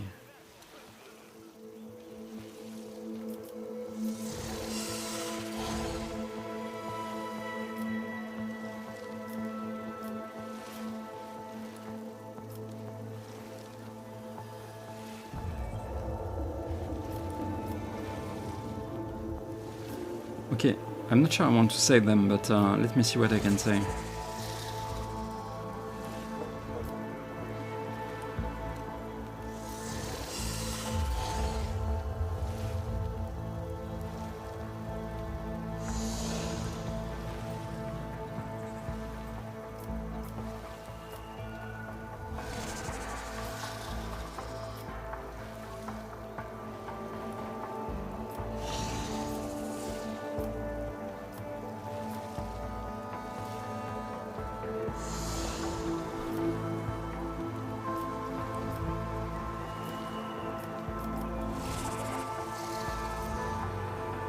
Let's go with 3. Interesting. The Winterscale I've heard of would have never thrown his protectorate to Corda so easily. Winterscale's smile twists into a wicked grin. I do not tell you how to run the affairs of your dynasty. You should keep your nose out of mine as well. If that was your argument for the Xenos, alas, you have miscalculated, new blood. I do not wish to discuss this any further. Iliad presses her lips into a thin line. Alas, Elantak, you cannot control the thoughts of this monkey, just as you cannot make a river flow backward. Words cannot always move the mountains and dry the seas. Sometimes only blades can. The arch-militant, previously indifferent to his master's words, raises his head. His burning, curious gaze fixes on Elliot. Stop calling me new blood. Caligos laughs openly. Maybe I will, maybe I won't. Wait around for a couple of decades, new blood, and let others get used to you. It is not often that we have a fresh new rogue trader in our circle.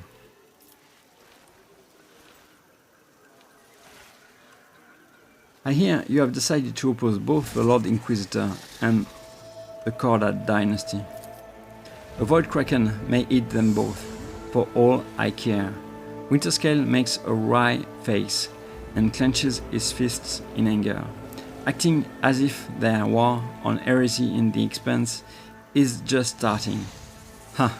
I've been living it for decades, and I don't need an inquisitorial preacher, and I certainly don't need Incendia's goodwill. Tell me about Quetzaltemer. Your inquiries are curious, to be sure. Quetzaltemer is a planet with a rather dreary backstory. A long time ago, it supplied my great-grandfather with tons of succulent fruits and thousands of cargo containers, filled with a special building fiber, processed from the local forests. The population all lived in large cities, a safe distance away from the tangled path and trees.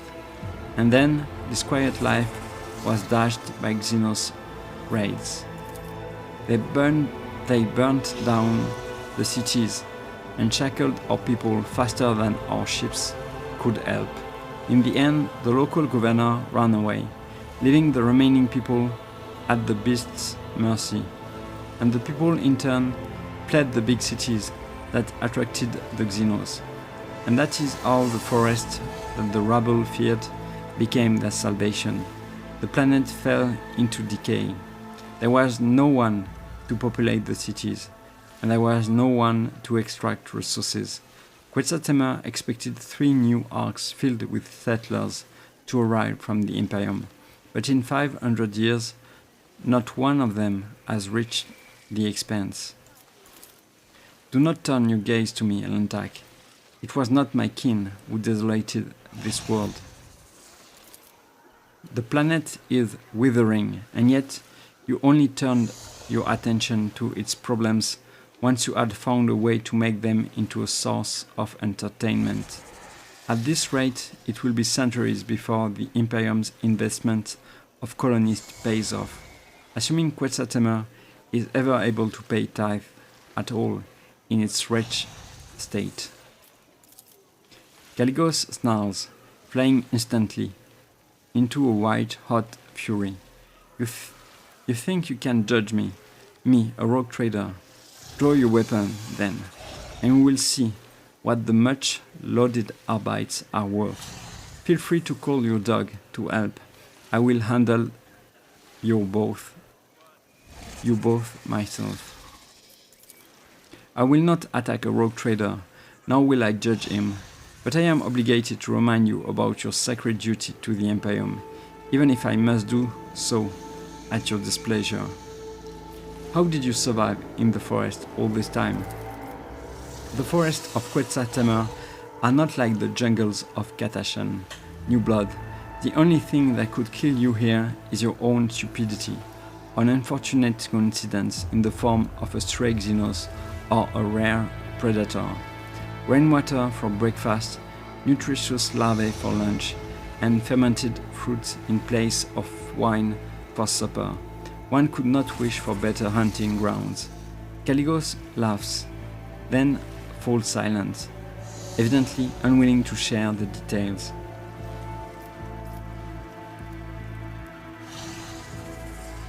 I have noticed that your people look utterly woebegone, while you do not have a single scratch on you. That means that my people are weaklings, and I shall change that soon. As for me, I have been of stout constitution since the day I was born. At first, Caligos shrugs his shoulders indifferently, but after looking closer at his companions, he raises his brows in surprise. It seems that the rogue trader just realized the validity of your words. I saw the corpse of your seneschal at the forest camp. The old man was a weakling, and that is why he is dead. That's what happens when you can no longer fulfill your duty to your master. Wotton grins in contempt, his entire being expressing his disdain for the seneschal. Caligos carries himself with an air of indifference, but the sudden furrows betray his regret. Many fine warriors have perished on this hunt. Raise a toast to their name when you can. It is time to go seeking Eldari. It's about time indeed, Severan. Caligos gives you a friendly pat on the shoulder and summons his retinue with a gesture. It may take a while to find that trail, but Wotton here has a keen eye, and his sense of smell can rival any old dog. I will do just fine, especially with the forest being on our side now. Let's go and try not to fall behind.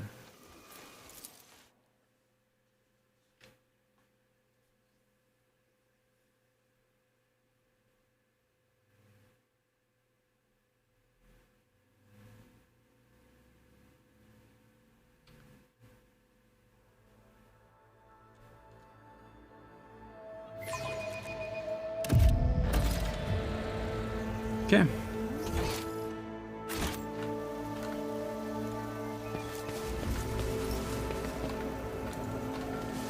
Let's seize the opportunity.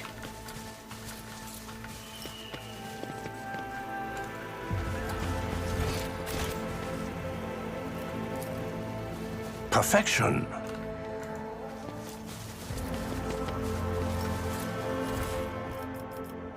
Cloak of Mercy, the wearer's latest stare ability no longer deals damage to the affected allies. Oh, instead those allies gains 3 temporary wounds. Yeah, could be good for Cassia for sure. The world trembles beneath my feet.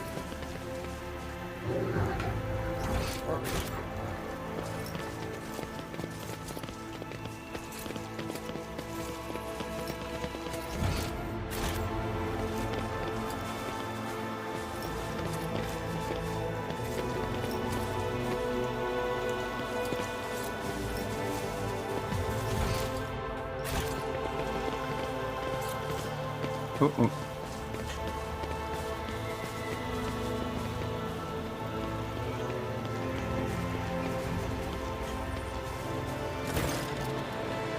A stately Eldari warrior steps forward, calmly looking at the intruders. His armor and its adornments gleam in the sun, despite the traces of dried mud and caked on blood. The Farseers instructed me to send you away, monkey.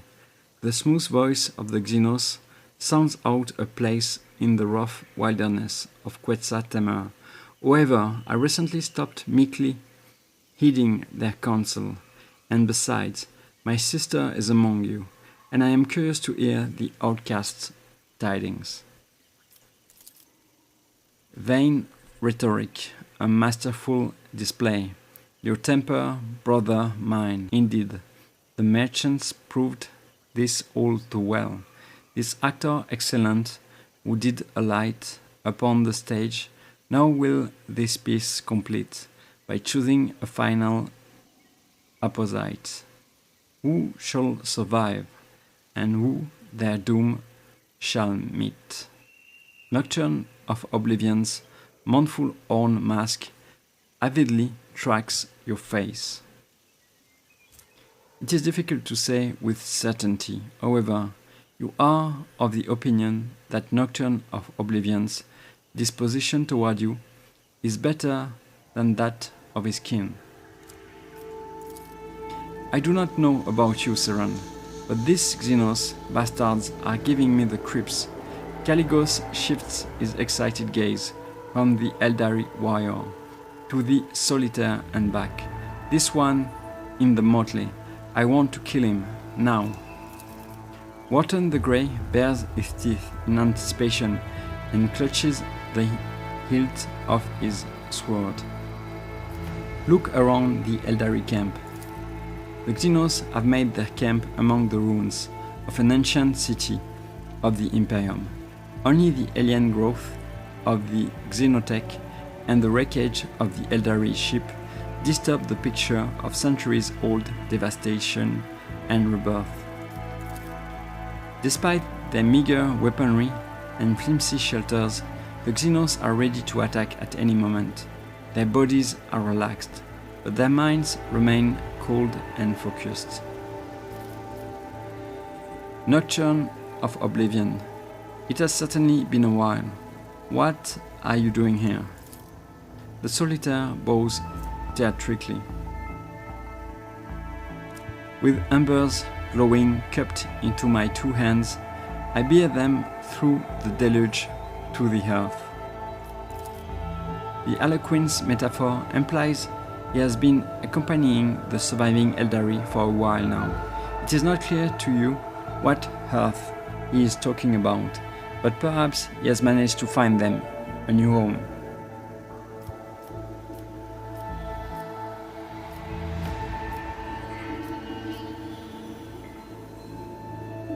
Okay, this is an heretic playthrough. I think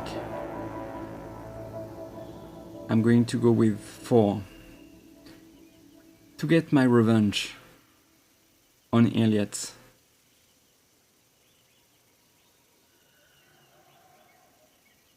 We have been deceiving her for a long time, and I think this is time to betray her.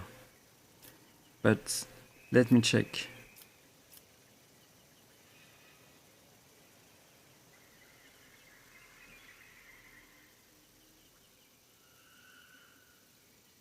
Let's go with 2 before. You invited this world, and I want to know why. And I do not. A glorious chase must end in a glorious battle, and I like this Xenos. I will put the horn one's head above the hollow fireplace, and as for the shiny one, I will just chop his ugly mug into bits. Do you see? The wire addresses the solitaire standing next to him. All monkeys are the same, wild, foolish, avaricious, empty shells. There is nothing interesting about them. True enmity, unerring, blinds two kinds. Youth, filth, and ravenous with thieving blood, and old who refuge find in arrogance. But past revolutions wood they cannot see, the single path that both of them unites. Will two fall into step and dance as one, the laugh of jest unending knows alone.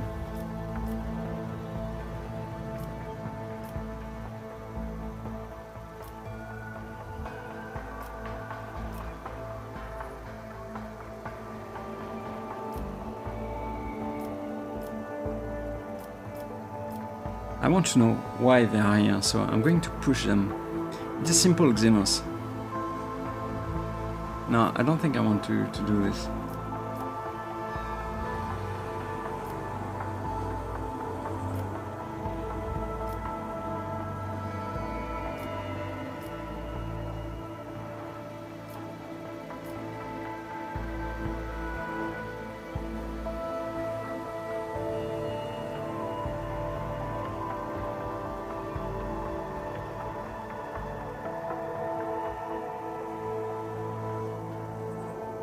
Let's go with 3. What are you talking about?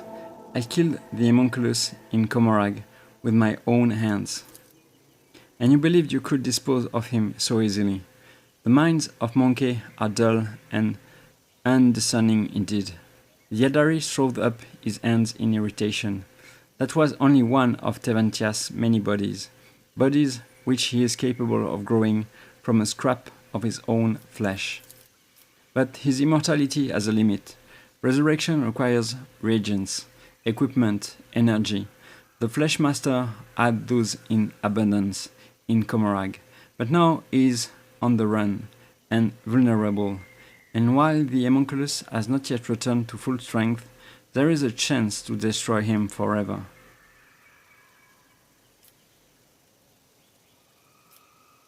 I want to know more.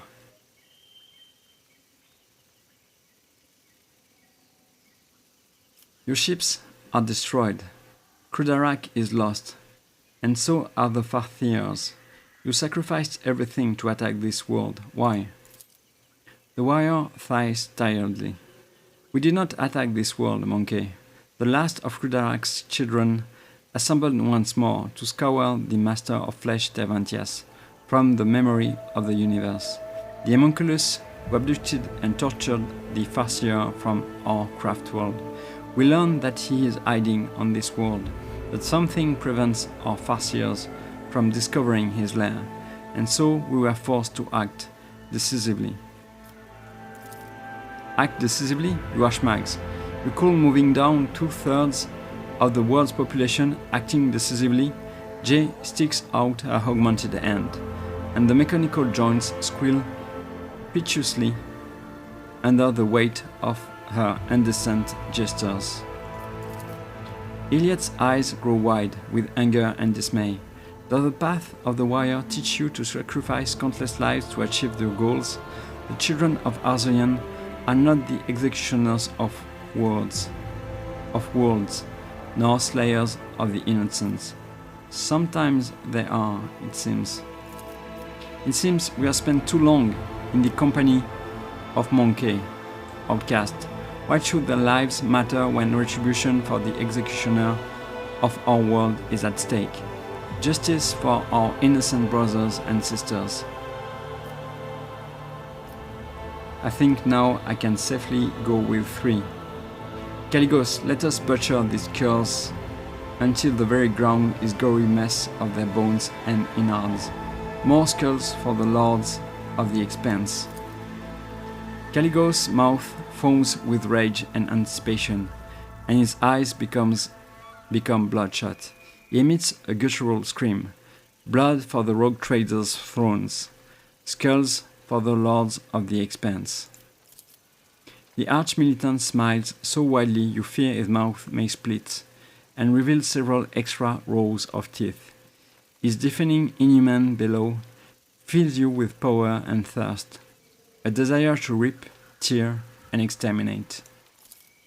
I thought I had already figured out the monkey, but you will attack, choose to walk side by side with me all this way, to earn new scars of the soul, to endure the horrors of Comorag, only to spurn me at the very end. It is true. Iliad pulls away and slowly reaches for a weapon.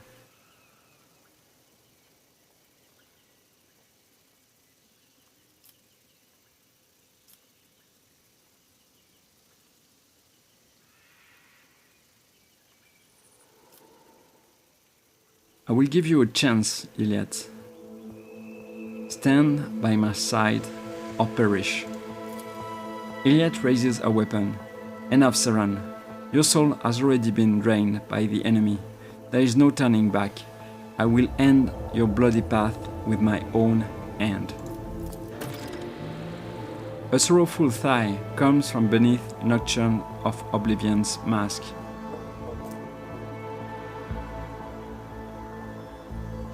Okay, this is the same information as before. About my neck, a loathsome coiling snake has latched itself and swallowed down my lines. So trite an end tastes bitter on the tongue. For death awaits my merchant vagabond. The curtain now will serve you as a shroud. Enough of words. Our dance will speak the rest.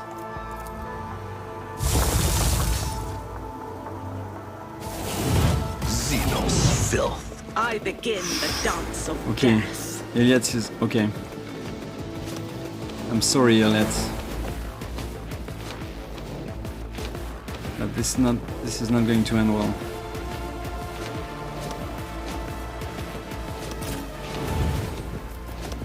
Okay. Voilà.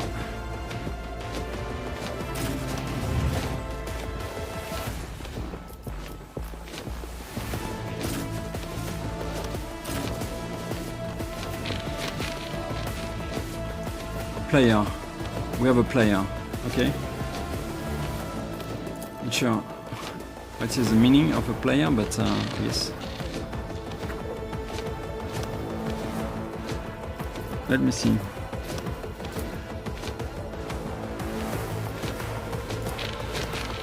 Okay, I think I'm going to be okay.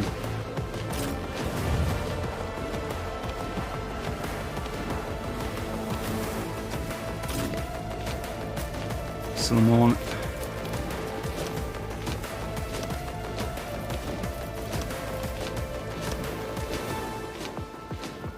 Solomon is weak, so go there, I guess. Solomon.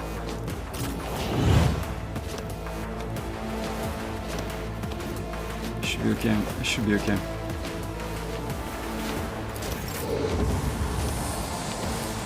I need no guidance. Okay.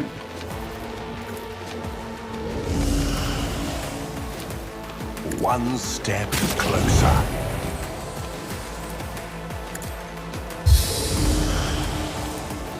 Ruin beckons. Okay, so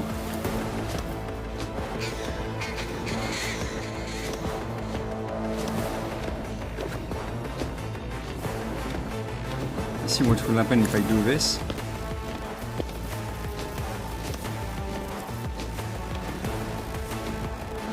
Okay, I'm already burning. Okay, I've done this already.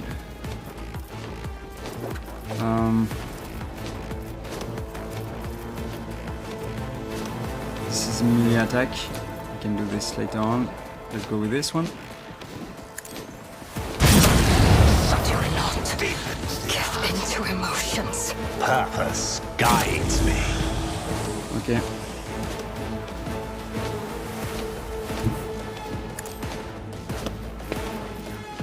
This time. I will unblunt tribute. Sorry, Elliot. It had to happen. Let me see. Okay. So I think. I need no guidance. Purpose guides. What a satisfying demise. I will triumph shall reign. Okay. Yeah.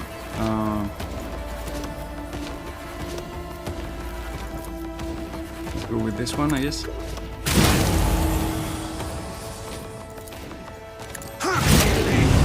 Come on. Thought you will be dead. But it's not the case, so let me check. Okay. Ruin beckon. I will delight my masters with your demise. Okay. So let's continue. I need no guidance.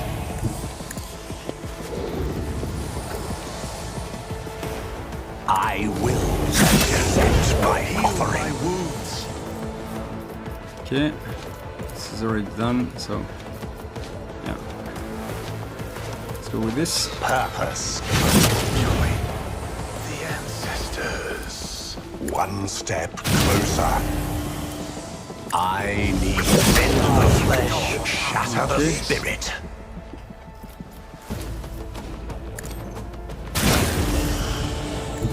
Ravage and conquer. I will delight my masters with your demise. I'm going to do one I more. will triumph. Soak tribute. Purpose guides me. Deepens the art. Okay, can do more.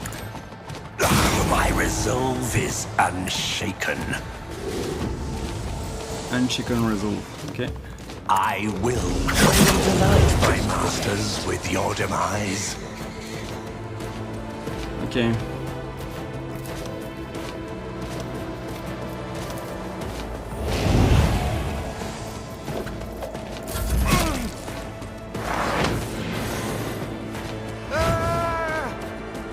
I can't stand it.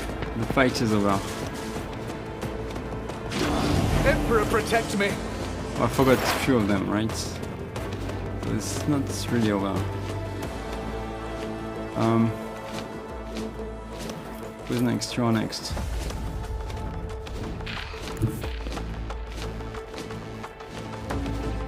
Yes, let's go with that. Okay. Let's move the bird.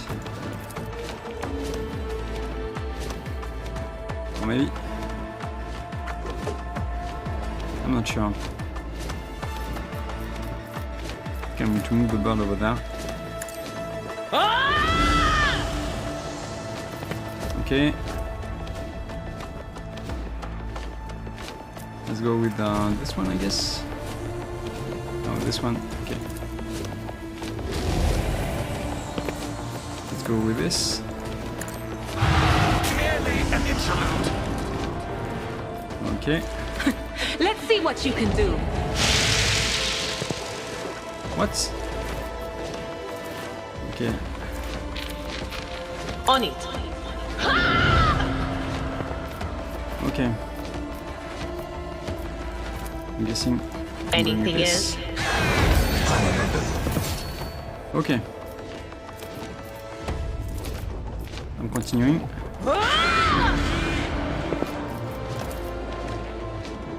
Was that you? Or Let's go with this. none will stand against me. It was a bad choice.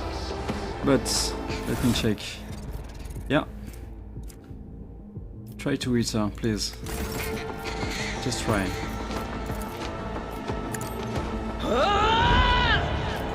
Suffering deepens the art. Yep. We are the enigma. The riddle Pyromancer solved. Well.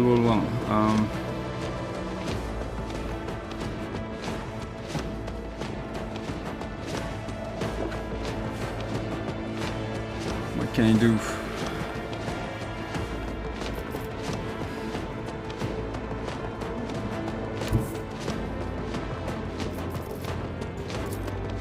Okay, this is you, so.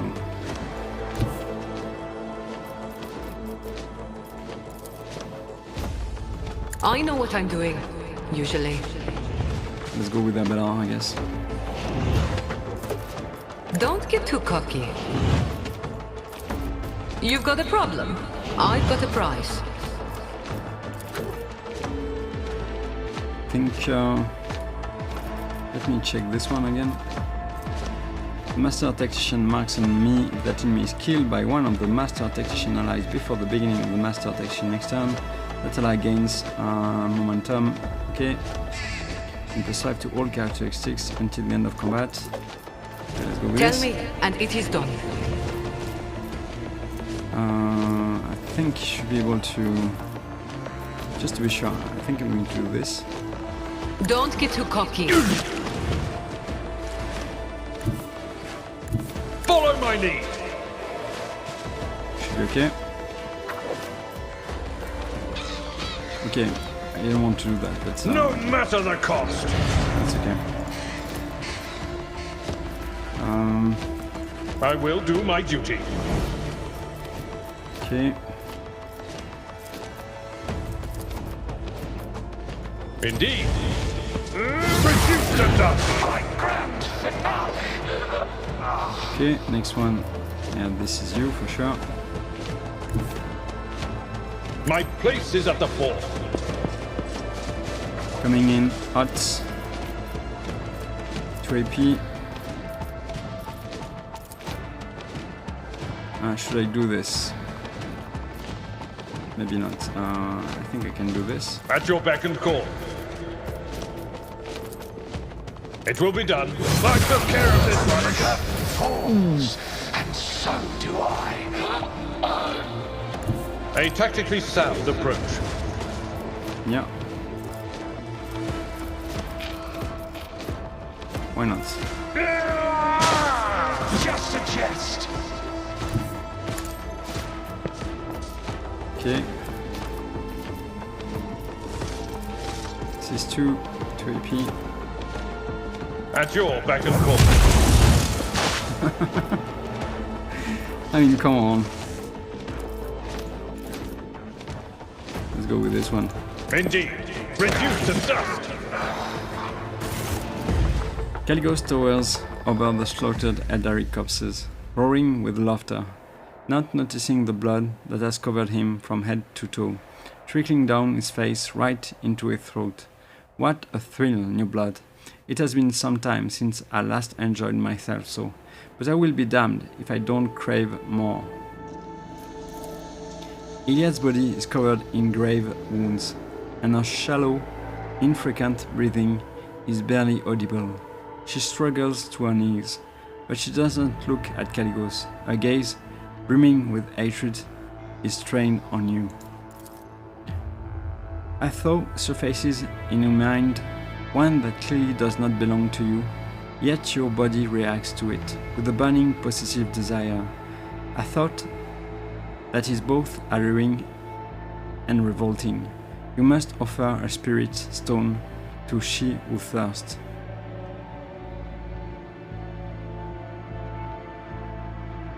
Wait, Caligos. What now, new blood? Feeling pity for the Xenos?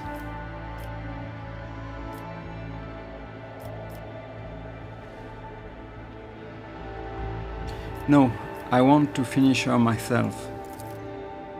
You fought well, you have the right, but do not hesitate, or this right will become mine instead. Iliad does not avert her gaze, even when you approach her. No curse or word escapes her lips.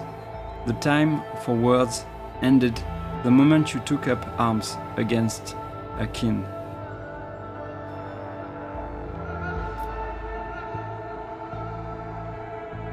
Okay, let me think about that.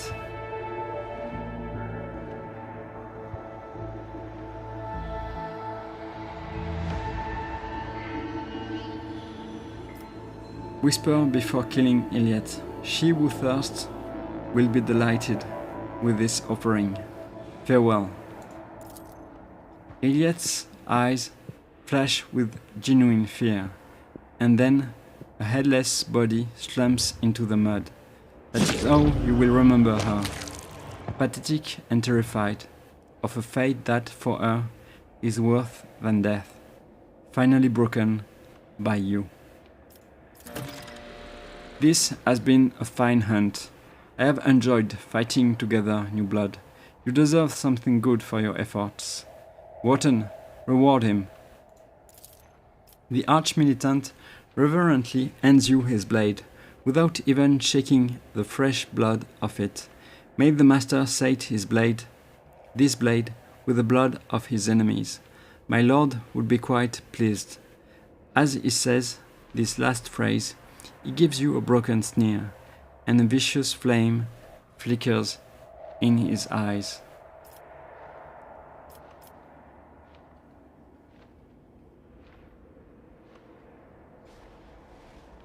You could barely keep up with me. Is your edge getting to you, Caligos? If you ever grow strong enough to challenge me, I will gladly cross blades with you, Severan. Perhaps I will even tear your big mouth head off. Farewell for now, for my hunt is over. Harbinger of carnage. Okay. I will have to check this.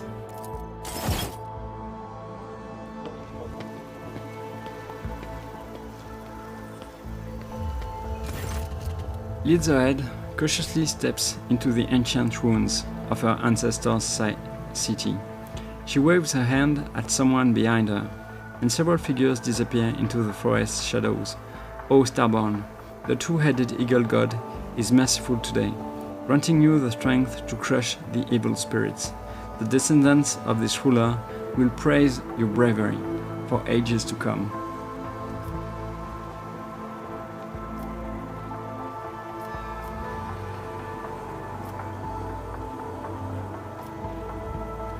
I am tired of having to decipher the local speech. Abelard, find out what she wants.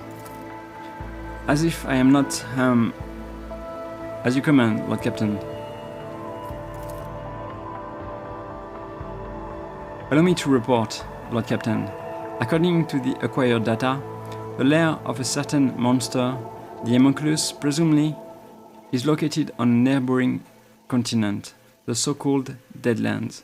The coordinates are vague, to put it mildly, but if we pinpoint the scans, our augurs may be able to spot the Xenos scum, or whatever is left of him, I should say. J. Thies in defeat. Can we go not to the Deadlands, but say a local bar? No? Just for a change of scenery?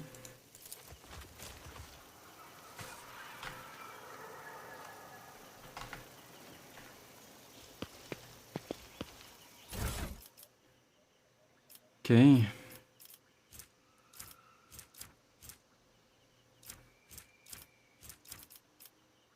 Let me see. Okay, this is it. Iliad's Spirit Stone. A relic concealing the soul of the Eldari Ranger Iliad from the gaze of she who thirsts. Let's collect this. And let me see what I have. Yeah, I don't think this is going to be a weapon for me, that's for yeah. Maybe Abelard? No, you need to be an heretic, so yeah, it's not good.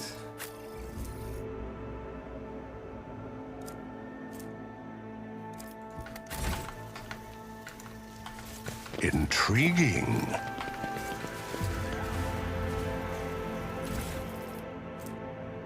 Upgraded shuriken pistol. Okay. Okay, let me see if it's better for you. 7. Yeah, but I like the toxin, so I'm not going to use it for now at least. Okay, long rifle. Okay.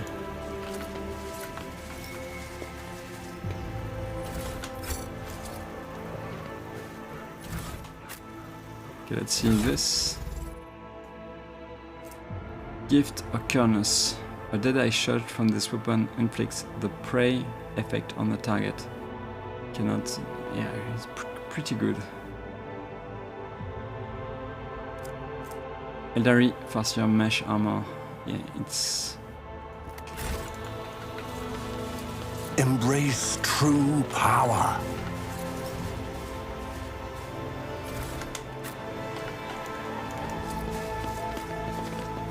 Yes, this is it.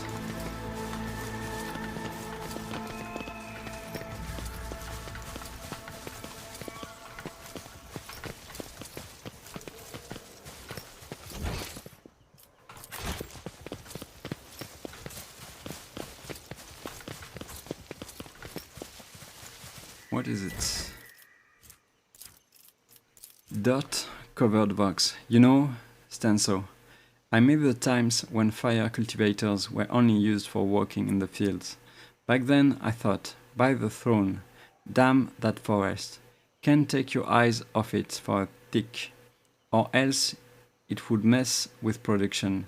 But nowadays, the damn forest is the only thing that can defend people.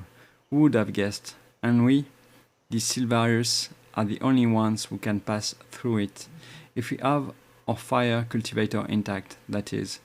I did hear, though, that one of the astropaths managed to lead a group of 50 people through the brush. But nobody has heard from them since. The enemies of humanity got them, didn't they? Come meet us halfway. I'm leading a new group, and the promethium in my cultivator is running out. I tread a path unexplored. Okay, leads ahead. She has nothing to say to us now.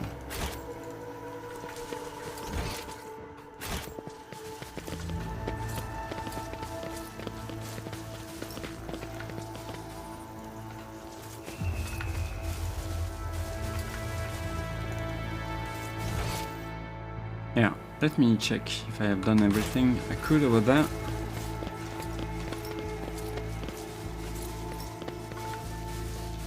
Okay, I think this is it. The world will bow. Okay.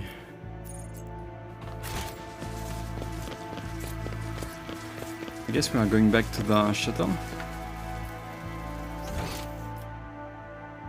And let me check this place again one more time.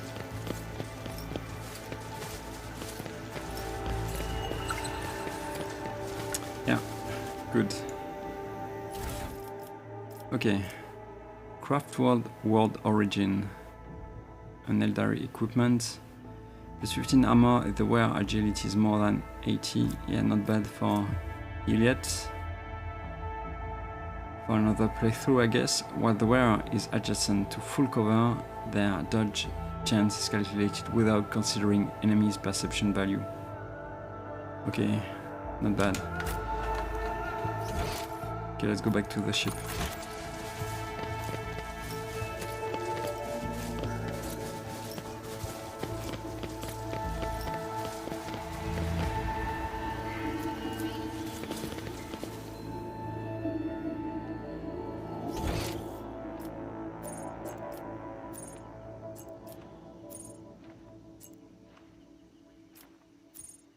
To the Xenos shelter. Okay, what is it?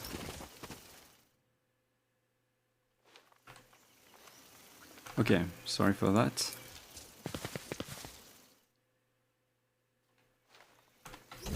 Okay, let's go to the bridge.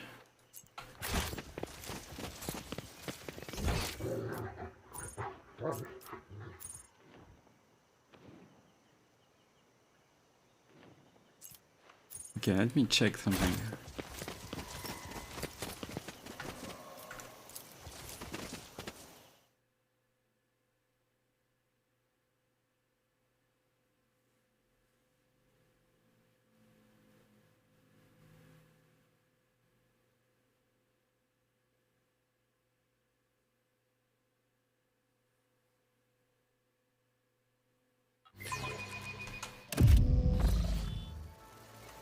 Okay, what's...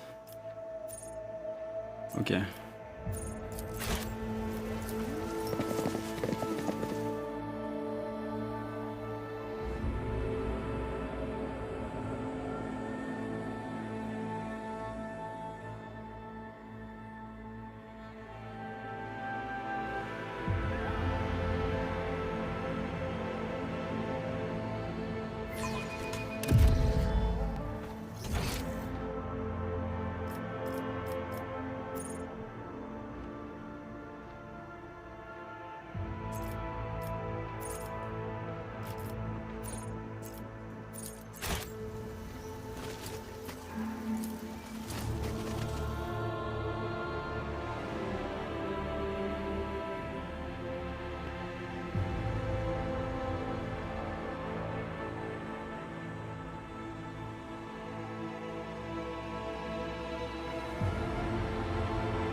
Okay.